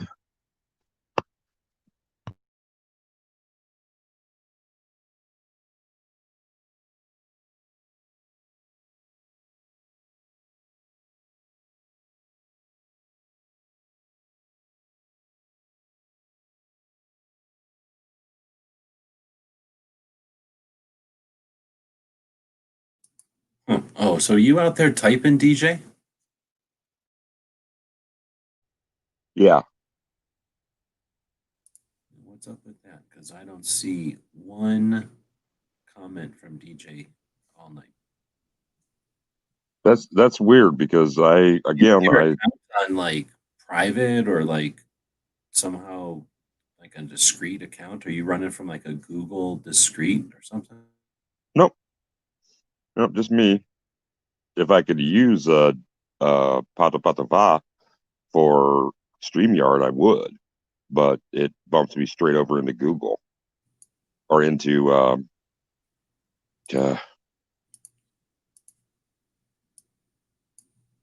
See, I see Wheels and Well Arm saying something at DJ, but there ain't one comment. So how many other comments am I missing? And how many other people are well, out there commenting? Go ahead and comment. If we can't see your comment, leave us a comment so we know that we can't see them.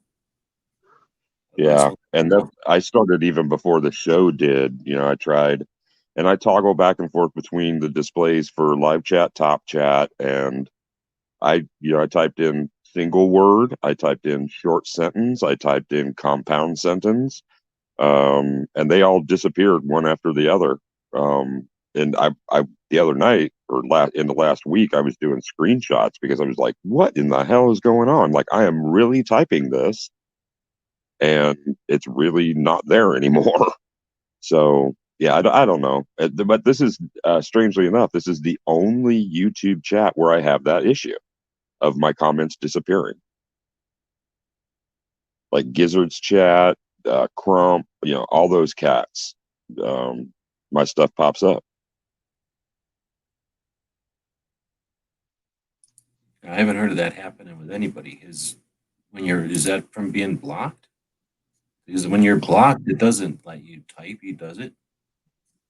I don't know, but like just now in the live chat, after Wheel to Well Armed's comment addressed to me, I replied at Wheel and Well Armed, "Thank you, sir."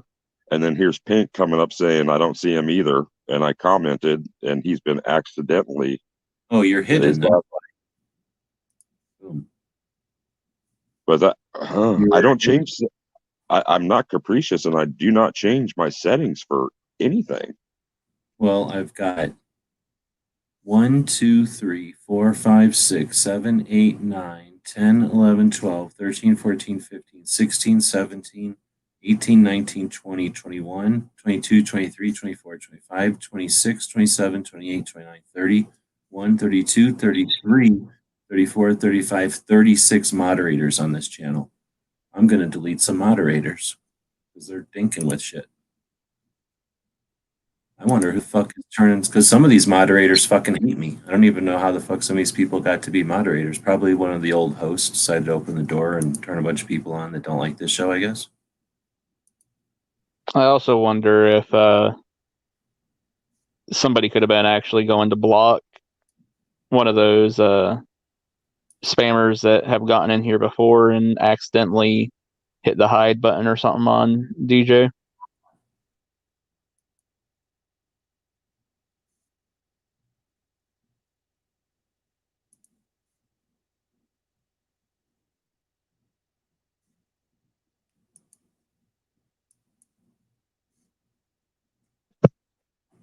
Yeah, so right after Pink's last comment, I typed in here and a series of exclamation marks that I just live shared to the display on my other handset. We'll figure it out at some point. As long as I'm in the voice chat, I'm good. I'm good with that. And any comments that I get. We had 31 moderators, and like I say, some of those moderators I didn't even know the fucking names of them, so I don't know. Somebody was fucking letting moderators in here. Can moderators let moderators in? No, I thought it was only you. Yeah, then somebody just has access. I have to switch the password on this account. That's all. Somebody's fucking one of the old hosts or whatever just let a bunch of people in to be moderators. And isn't it part of Patreon patronage that gives you moderator privilege? I don't do that kind of stuff, no. Oh, okay. Yeah, it's only certain channels that do that and stuff. And even still, it's not like if you go and become a patron that it makes you a moderator automatically. Like normally you'd have to. It's not a mechanism. They have to Yeah. do it. I don't offer that. You don't have to be better than anybody or fight with anybody. To be a moderator on this channel used to just be useful, being, helping out or whatever. But yeah, now you should be able to type anything you want.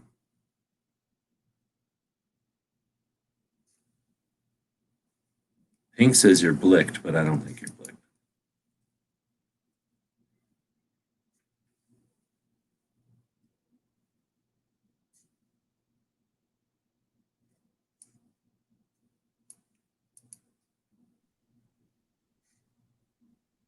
Are you at a YouTube channel now there, DJ? Sorry, I had to pop out to the kitchen for just a minute.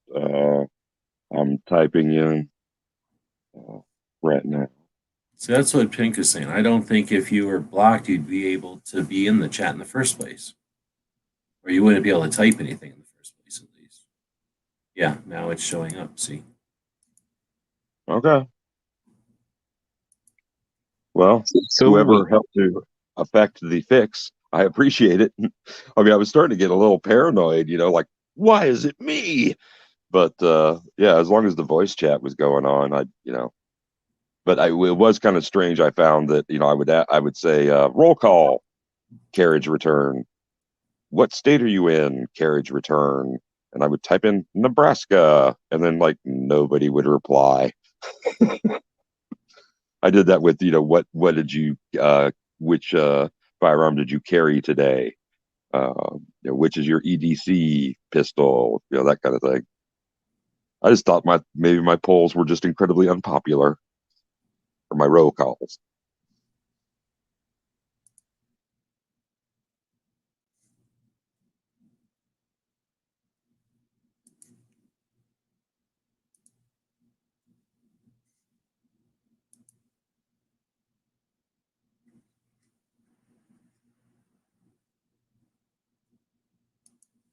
All right, well, I'm just looking around in here. So, yeah, now we figured that out at least. So thanks to Wield for replying to whatever because somehow he's seen it. How the hell did he see it?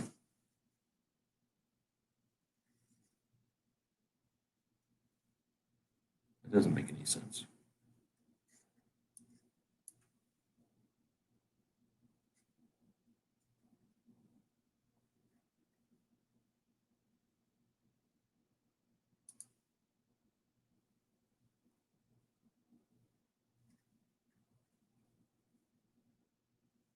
Well, that's interesting. You can go back and see all the times that people have logged into the account. That'll make it interesting. So I'll go do that at some point. I wonder if it keeps track of what they did when they logged into the account. Like, this account was logged in and then these actions happened or something like that. Let's put this on. And that'll change it completely. Now nobody can log in without my telephone.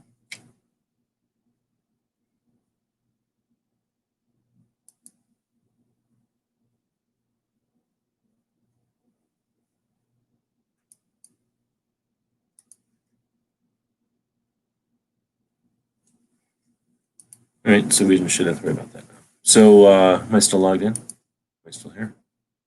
Yep. Okay. All right, well, so now we're, right about 2 hours. That takes it to midnight at my end.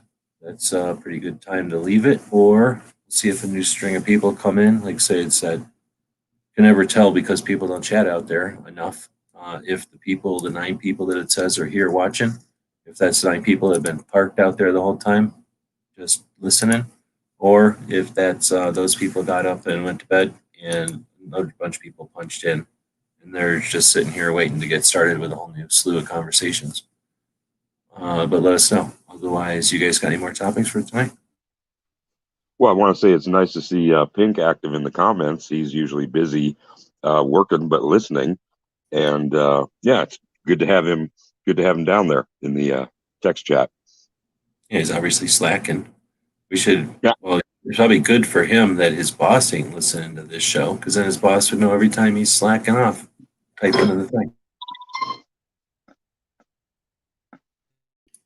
Back in the day when these would be live chats, well, I guess this isn't live chat, but back in the day, Pink would jump in while he was in the car or whatever during breaks and such.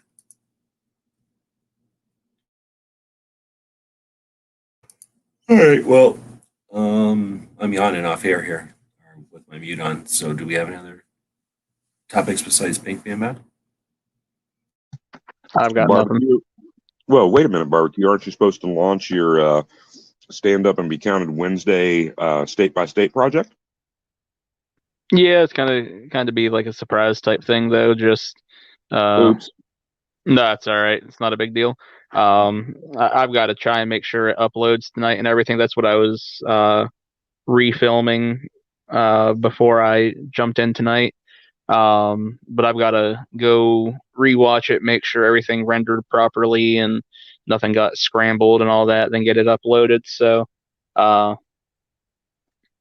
that's the only reason I wasn't mentioning it, is just because if the upload fails or something, it's going to be a fairly large file, so it's going to take a while. Mm-hmm. Got it. Did anybody deal with any internet issues this year with this changes in distribution of internet demands? Like people using it from home instead of work. Did that anybody experience issues because of that? I know the major internet provider around here, a lot of people experienced downtimes where it was not working properly. What the extent of that was or anything like that, I'm not 100%, but I do know that there were some issues multiple times this year with that.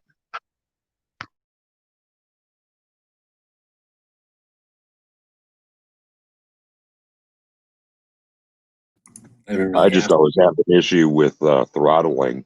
My accounts, both internet and phone, get throttled at the end of the month, not just because I'm using maximum amounts of data.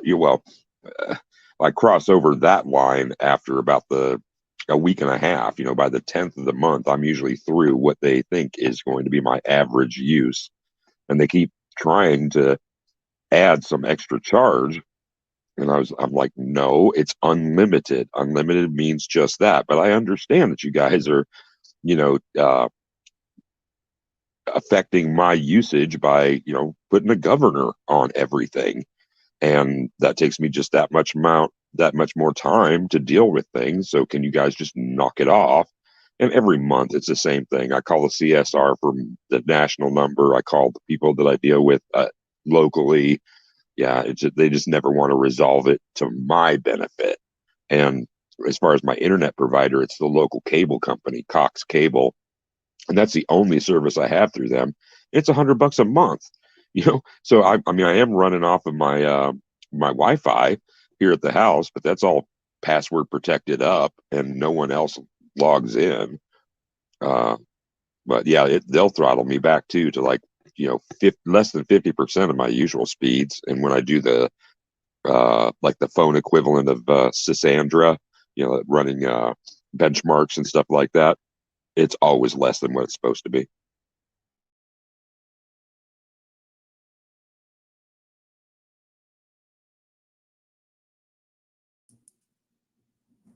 He's talking about the SpaceX satellites. So, yeah, there will be another level of sophistication and tech, whatever 5G is supposed to be. It's supposed to hit sometime, or maybe that's, I don't know, whatever. We're going to see what that affects, and then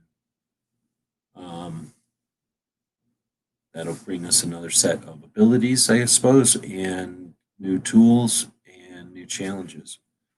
And that'll take us all to another step or another increment down the road for new stuff.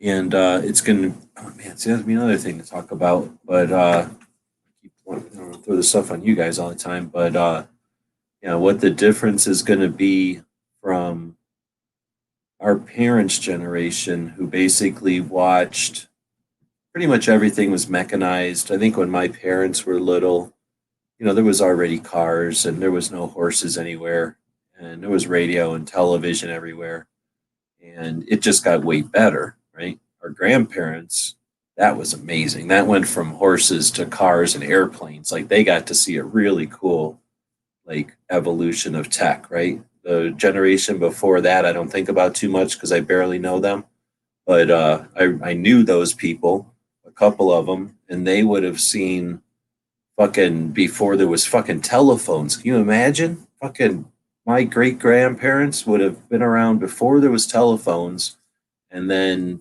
their children got to see us go from horses to this fucking moon. That's one generation right there. And then our parents got to see world wars come to an end, and whatever we give them, they went from world wars, well, the world war that they were born after, to two police actions, the Cold War and nothing. Like they took us from a warring planet to nothing. And it's not like they did it, but they certainly dealt with the Cold War and all that stress. And we don't give people credit for what they didn't do. And they didn't fucking freak out through the entire Cold War, which was decades. And it wasn't just a fucking afternoon or a season or a 1 year like this. So, anyway, what we've experienced is going from steampunk weird shit like old fashioned crap that we barely remember as kids to sophisticated shit where 2 year olds are playing with like little bars of glass in front of their face and whining because it's not fast enough and whatever. So yeah, the next evolution is going to be taking the stuff that we do online and removing the mechanics of it. It's going to be removing the hardware and the interfaces so that that's gone, or just more efficient and different and more elaborate or whatever it is. And it'll be a whole nother set of challenges. So just without alluding on my interpretation of what the future might be, I'm thinking, what's it like for generational gaps, like, or spans for people to deal with that stuff? Like when the first generation went from horses to moon, they experience that and they give their kids, like, you live in a planet and at a time where a minute ago we were walking around with effing horses. We barely, for centuries, for hundreds of years, we were satisfied with a round thing carrying a horse around, like a round thing behind a horse to get carried around on. And then in one generation, we decided to create machines and shit. And then in the next generation, all that shit became commonplace. So I guess the generation before they invented the Industrial Revolution or something. But anyway, without getting too much into that history, you know what I'm saying? Like, there's been these gaps of technology that generations deal with, and then they give to their descendants that capability. Like, here, you don't have to ever remember what it was like to live without telephones. Like, what is this generation's gap going to be like? I mean, there's no way to know the specifics of where it comes down on the other side, but how often do we think about that and like set our next level, our next generation up for success on whatever the next step is, instead of reinforcing the step that we took because we think we're so correct about it, or like it was so challenging, or so we should deserve such a pat on the back for taking our step. Like, here, now you got to watch us do it again or something. Like, we should be setting our kids up the way that our grandparents set their kids up. Like, hey, we went from horses to the moon.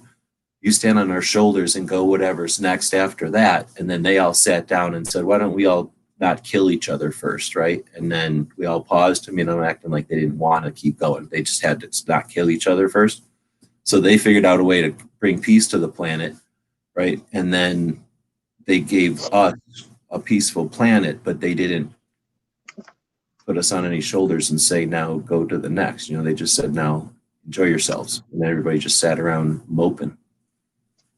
Well, people. From where you began, I think that for us, we're close in age.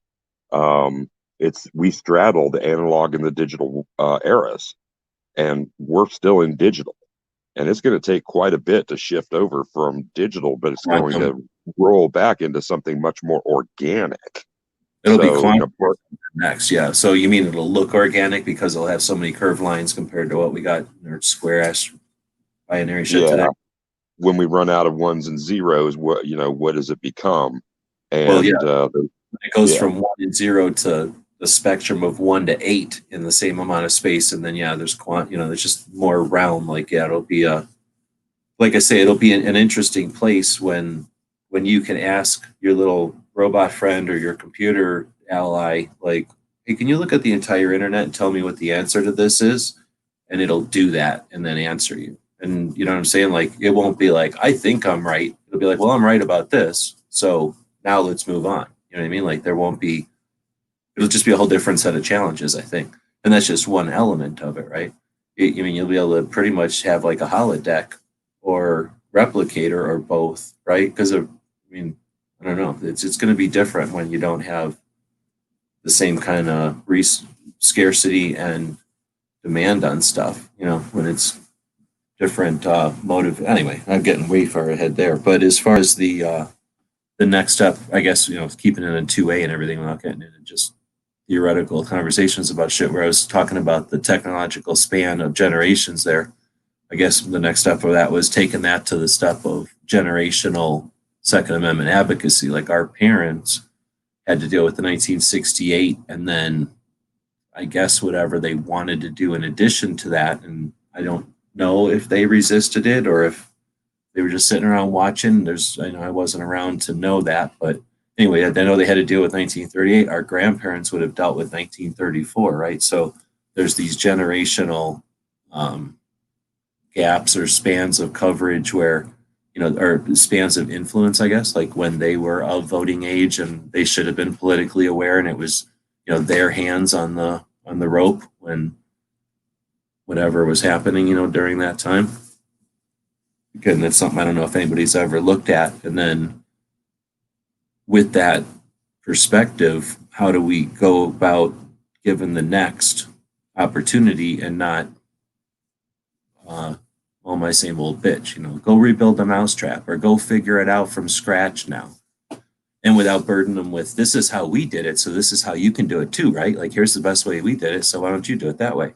Because that would be pointless too. Then they wouldn't learn and it might not be appropriate, right? So how do we empower the next to be ready and aware of what we've done without giving them a set of instructions that have to be followed?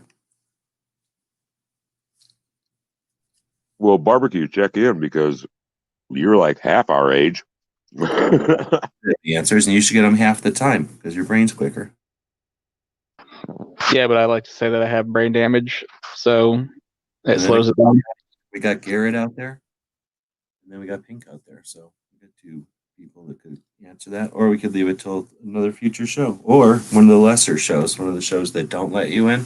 Don't really care what you have to say. They just are there for you're just there to applause them when they say stuff. You could challenge one of them shows with that kind of a question. They won't take it. They'll only take shows that are questions that answer in, come on, man. Something like that. Oh, but that might be an answer to that. It's kind of an answer to everything. Well, the answer to the life, the universe, and everything is still 42. Come on, man. See? Works there too. I think that is an effective rejoinder, I mean, it's one of those things where if you even have a modest disagreement with somebody, you want to bring them to at least the light that shines upon you and your concepts. Come on, man. Come on, man. You know what it is? You know how Clinton started doing that little jabby thumb thing at you, or he's not really fisting you, but he's not really pointing at you either. It's that little thummy kind of emphasis bullshit. Yeah. It's a verbal version of that a bunch of times. 34, they got it because of mobs and crimes. Sure. Well, I mean, that's a portion of it. But, and that's just what we hear about it. But then what we don't hear about, at least I haven't even read about it or nothing. You're talking about the catalysts, the things that started it. But what I'm talking about is the generations, what's the word? Like attitude or I guess attitude, or I don't know what the word would be, like level of motivation of 2A at the time. Like getting out of World War I, for example, it might be that people were sick of guns. They were like, oh, you know, wars are bad and guns are horrible. And, or they might have been like, well, those machine guns are unnecessary, but my shotgun is my shotgun and my rifle's cool. And, you know, when Browning was still around, right? So Browning is awesome. You know, like there could have been like down with guns. And then when these crazy politicians in New York, which was like a significant portion of the population of planet Earth was in New York. Like when they wanted to do something, like stuff happened because of New York felt like it. And if New York was having a problem with, you know, people stealing shoelaces, there might be a law about shoelaces in the entire country because of what happened in New York type of shit. And it was in our gun laws like that. Like was everybody else in the country just like, you know, just living their life and then New York had a problem with guns? So I think there's, you know, anyway, because of that, we had a whole generation of people who either got blindsided or had a giant discussion. I don't know how you'd figure that out. Maybe these people are all dead, so maybe looking at newspapers or some shit like that, or reading books about it. Anyway, that's just we're getting into the details of that particular era, but I guess that's what I was getting at is there some way to look at, like, say, maybe the mindset of gun owners, the gun community, I guess, in those eras that you're talking about, 34 and 68. For sure. Yeah. I mean, that's definitely their recipe or their strategy. And that's getting to be frustrating too. Like, is there an organization at a national level that is getting ready to parry that? I think DC Project is an answer to that. And that was done out of frustration. If you listen to the origin story of DC Project or 1 Million Moms, or well, any of the other female level or the female national level organizations that have 2A emphasis, because some of them are about shooting and self-defense and empowerment and other things as well as 2A. But like all of them happen in reaction to 1 Million Moms against guns, right? Against freedom. But I don't know if any of them were, well, I know none of them were engineered. None of them were a bunch of people who are clever or thoughtful said, this is a way to combat them. Let's create the tool. Here are the ladies to be the people to create the tool. It was, you know, a bunch of ladies that said, let's do something. And then it grew, right? It grew around an impetus. So I don't know if one's better or the other, but and what I guess I'm saying is we know that every time something happens, engineered or not, accident or not, appropriate or not, the other side is going to exploit the victims, exploit the situation, exploit the atrocity. And why isn't there an organization that's there to be the baking soda for that, right? We have a fire extinguisher that puts out flames made out of wood. We have a fire extinguisher that puts out flames made out of electricity. And we got a fire extinguisher to put out flames made out of cooking oil, and they all work in different ways.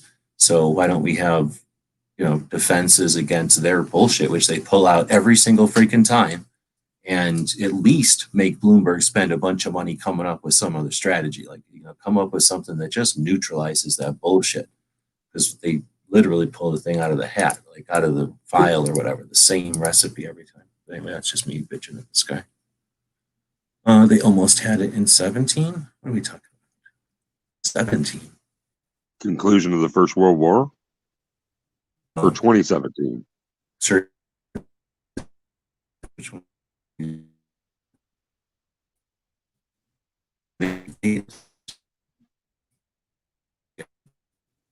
We're not getting much of anything from you, G. I must be offline because I can't click on anybody's stuff either. There we go. Am I back now? Yeah. Yeah, I wasn't able to click on Garrett's thing there, so I must have been getting disconnected. But thanks for the $5. I do appreciate it. I'm basically eating like a half a can of soup and like water and some frozen broccoli. So it's like feeding me for like 4 days right there, almost 3 days easily. You think Biden will be the kind of president who takes pictures the things like Harleys and stuff to make people think he's normal. He's already done that weird yellow car and the glasses thing, like if he actually drives type of thing. So I don't know. I know he's going to do something weird, right? He's been in politics for 47 years, so he's not uncomfortable doing whatever weird shit he does. I don't know. Even when he was president, nobody was looking at him. I don't think. I don't remember ever seeing anything about him. Did he ever do anything as vice president that was like newsworthy that people harped on or paid attention to? It's Not not like he me. fell off of nothing or hit anybody or burped or anything. I mean, I can't remember anybody saying anything about Biden. So I don't know what they're going to, I think he's pretty much, except for, come on, man. Like, I don't know what they're going to do, what they're going to pick on. They're going to find something, I'm sure, to be his thing, right? I'm wondering And I wonder if pink meant Vegas. They almost had it in Vegas, or in 17. That might be Vegas.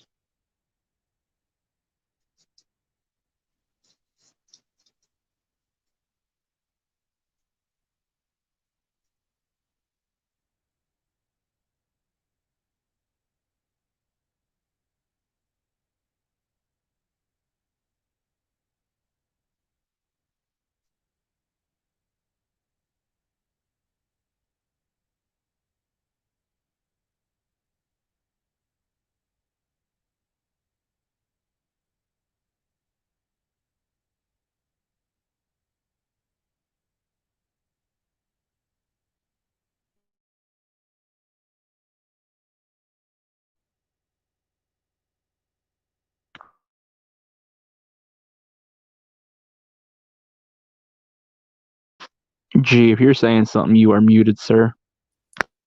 oh man, I said some profound shit. It was probably CIA or something that turned it off there. But tomorrow's lottery numbers 14. So that should help a bunch of bills.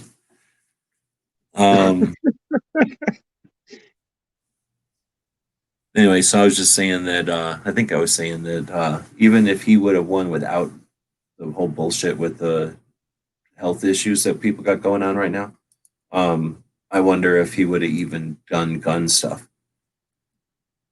But I guess he might have, because they blow hard about stuff in the campaigns because they figure it's going to play well, but there's like 16 songs that are going to play well. So they also figure what's something I can attack my Democrat competitors with, the people that are also running for president in the primaries or whatever. Like, what can I attack them with that either they can't virtue signal as good as me, or I can get them because they don't, or something. So it could just be that his thing back in the day was guns and he's not done anything. So they had to pick something that he's actually done. And of the three things that he's done, like that matched with what the other people hadn't done. So it's like if they take one of the three things he has done, and it happens to be something that none of the others are paying attention to because it's not an issue and they don't care, right? Like they can run around acting like it's the biggest thing in the world because it's the one thing he's got that they don't. So if it's an artificial situation like that, where, oh, I'm anti-gun and that's the biggest thing about me, like I'm the anti-gun one. And that way, it's not like people have to be anti-gun. They just have to know which one you are. Like they don't have to like orange. They just have to know you're the orange one and the other one's the blue one, right? They don't need to be behind it to be anti-Trump. Like, oh, okay, that guy's anti-gun. I could give a shit about guns, but I'm anti-Trump, so I'm on that guy's side. If it was one of them kind of bullshit games, then he gets elected. All that smoke and mirrors was not so much smoke and mirrors, but just a way for him to have an identity. Now that he's in, he's like I say, I mean, he might figure out that even without all this other shit, do people pay attention that I think Trump is like solving shit in the Middle East, right? Like you got somebody to recognize Israel or something, and then now people are pledging to not fight. I don't know if that's smoke or if that's some diversion tactic or not, but let's say that Trump did something that wasn't horrible, right? And that guy gets in. He just left I'm just trying to be nice. Let's say he left something that was unexpected, a bonus or a peace treaty somewhere, and now Biden gets in there. Is he going to be like, oh, let's ignore this perfectly good thing that I can exploit And because I had a campaign promise, no, they almost always ignore their campaign promises and they deal with whatever's like a hot potato or something they can exploit, something they think, oh, I can make more points if I, stand next to this person or campaign for this other situation or something. So I think that he's an opportunist and he's going to go with whatever. I don't think he's like every day gets up and hates guns. It's not like Feinstein. I think she would have gone straight for guns because that's been her whole life thing. I think he's going to go to healthcare or some shit. I don't really pay attention to what he thinks, but I suspect he's going to try to get healthcare because Trump was screwing with healthcare, right? He's going to try to do something with the economy because the economy is weird right now, and these people are going to want to see that more than they care about policy. I think that's what you would call it, right? Gun stuff is policy. But that's a lot of shit for 2.5 hours in. So I don't know if you guys want to add anything to that. Well, I may have figured out what Pink was talking about. It will be the 17 fatalities in Parkland in 2018, perhaps, because that was like that in that shooting. It was killing. It's a killing. Killing, yeah, and that killing. 27. It was like I said, was, he's probably talking about the high school, but there was the high school and the nightclub in Florida. I don't remember what year of everything. I only really keep track of 2A history on the positive side because I don't like to dwell on the other side. It's just exploiting it. I recognize that it happened, but obviously they're outliers. Those are people that are intentionally trying to screw with stuff. So I'm not interested in remembering all their stuff. I know that our stuff is almost always in reaction because it has to be to whatever exploitation gets done when those atrocities happen. But he's saying whatever, it really doesn't matter. It's one of those two, but he's thinking that what did I'll start from?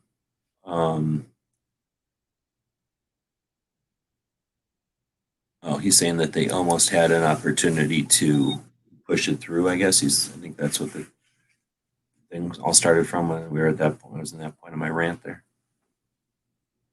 Well, somehow ranting like that brought 2 more people to the party. See how Pink is typing stuff over here? And then I click on stuff. This dude is paying money to type stuff. You don't have to do that. But if you type stuff, then we can read it and we can say stuff. Or you could have clicked on this link. I'm going to put it out here because I always forget to do this when it's live. But we almost are always off air for a while, Pink, like back in the day. So feel free to jump in. The thing will still let us chat off air. I just have to be here to let you in. But you could also, if you're one of them 10 people or the coward that left, well, the coward's gone, so they don't get this invite. But anybody else who wants to jump in, just click on that link, be part of the conversation, talk about guns, talk about Second Amendment, and we are wrapping it up, I guess. We're at 2:23. Would have been a good time to end it, but is there anything else as we kind of wrap it up here since just Pink out there?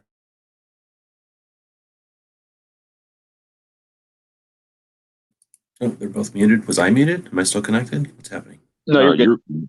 Yeah, we had you. I was just letting Barbecue get a word in. Sorry. Oh, that's all right.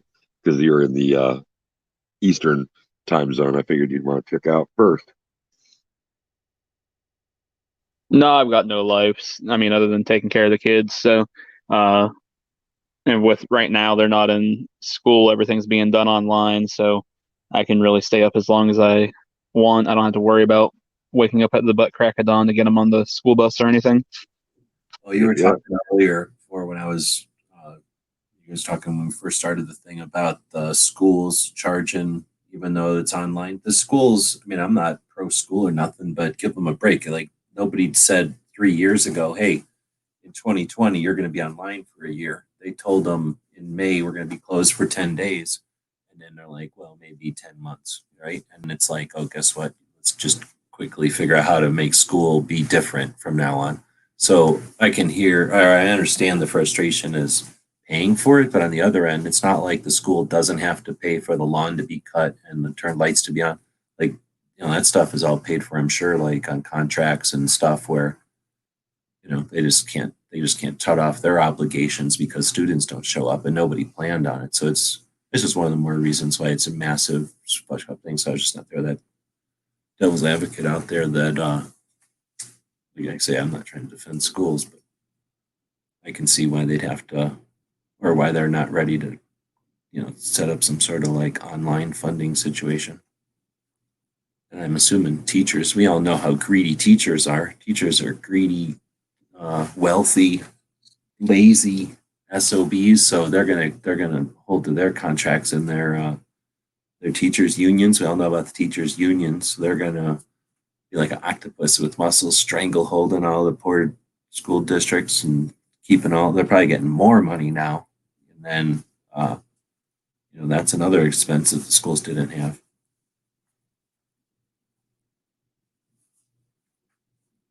No, nothing. Am I still connected? Oh, all right. Yeah, he's still around. I was wishing that Woods was here because I'm sure he'd have something to say about that. And I know you were, that was. He ain't out there. He ain't out there. He would have said something. Yeah, he's right. No, nowhere near. Yeah, well, both my folks and almost myself were part of that. Dad was a delegate for the teachers union. They both worked in the same school district when I was growing up. But yeah, I mean, education can be where it's at for a lot of people, and it isn't just always a case of those who can't do teach, because we need somebody who can teach to help others do. And that was the mission for both of them. Still a lifelong pursuit, even though they're not in the classroom anymore. So.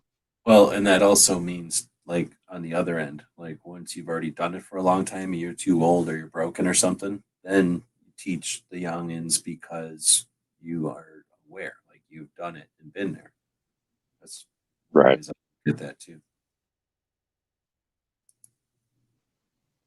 All right. Well, and that's something else that's well, I don't have to say that on here. We'll just keep that. But we've already threatened and moped and complained and whined, so I'm done. It's 227. This is episode 1227, so we're gonna wrap it up. Y'all had a chance. We'll be back and talk again for another 1,000 or so episodes.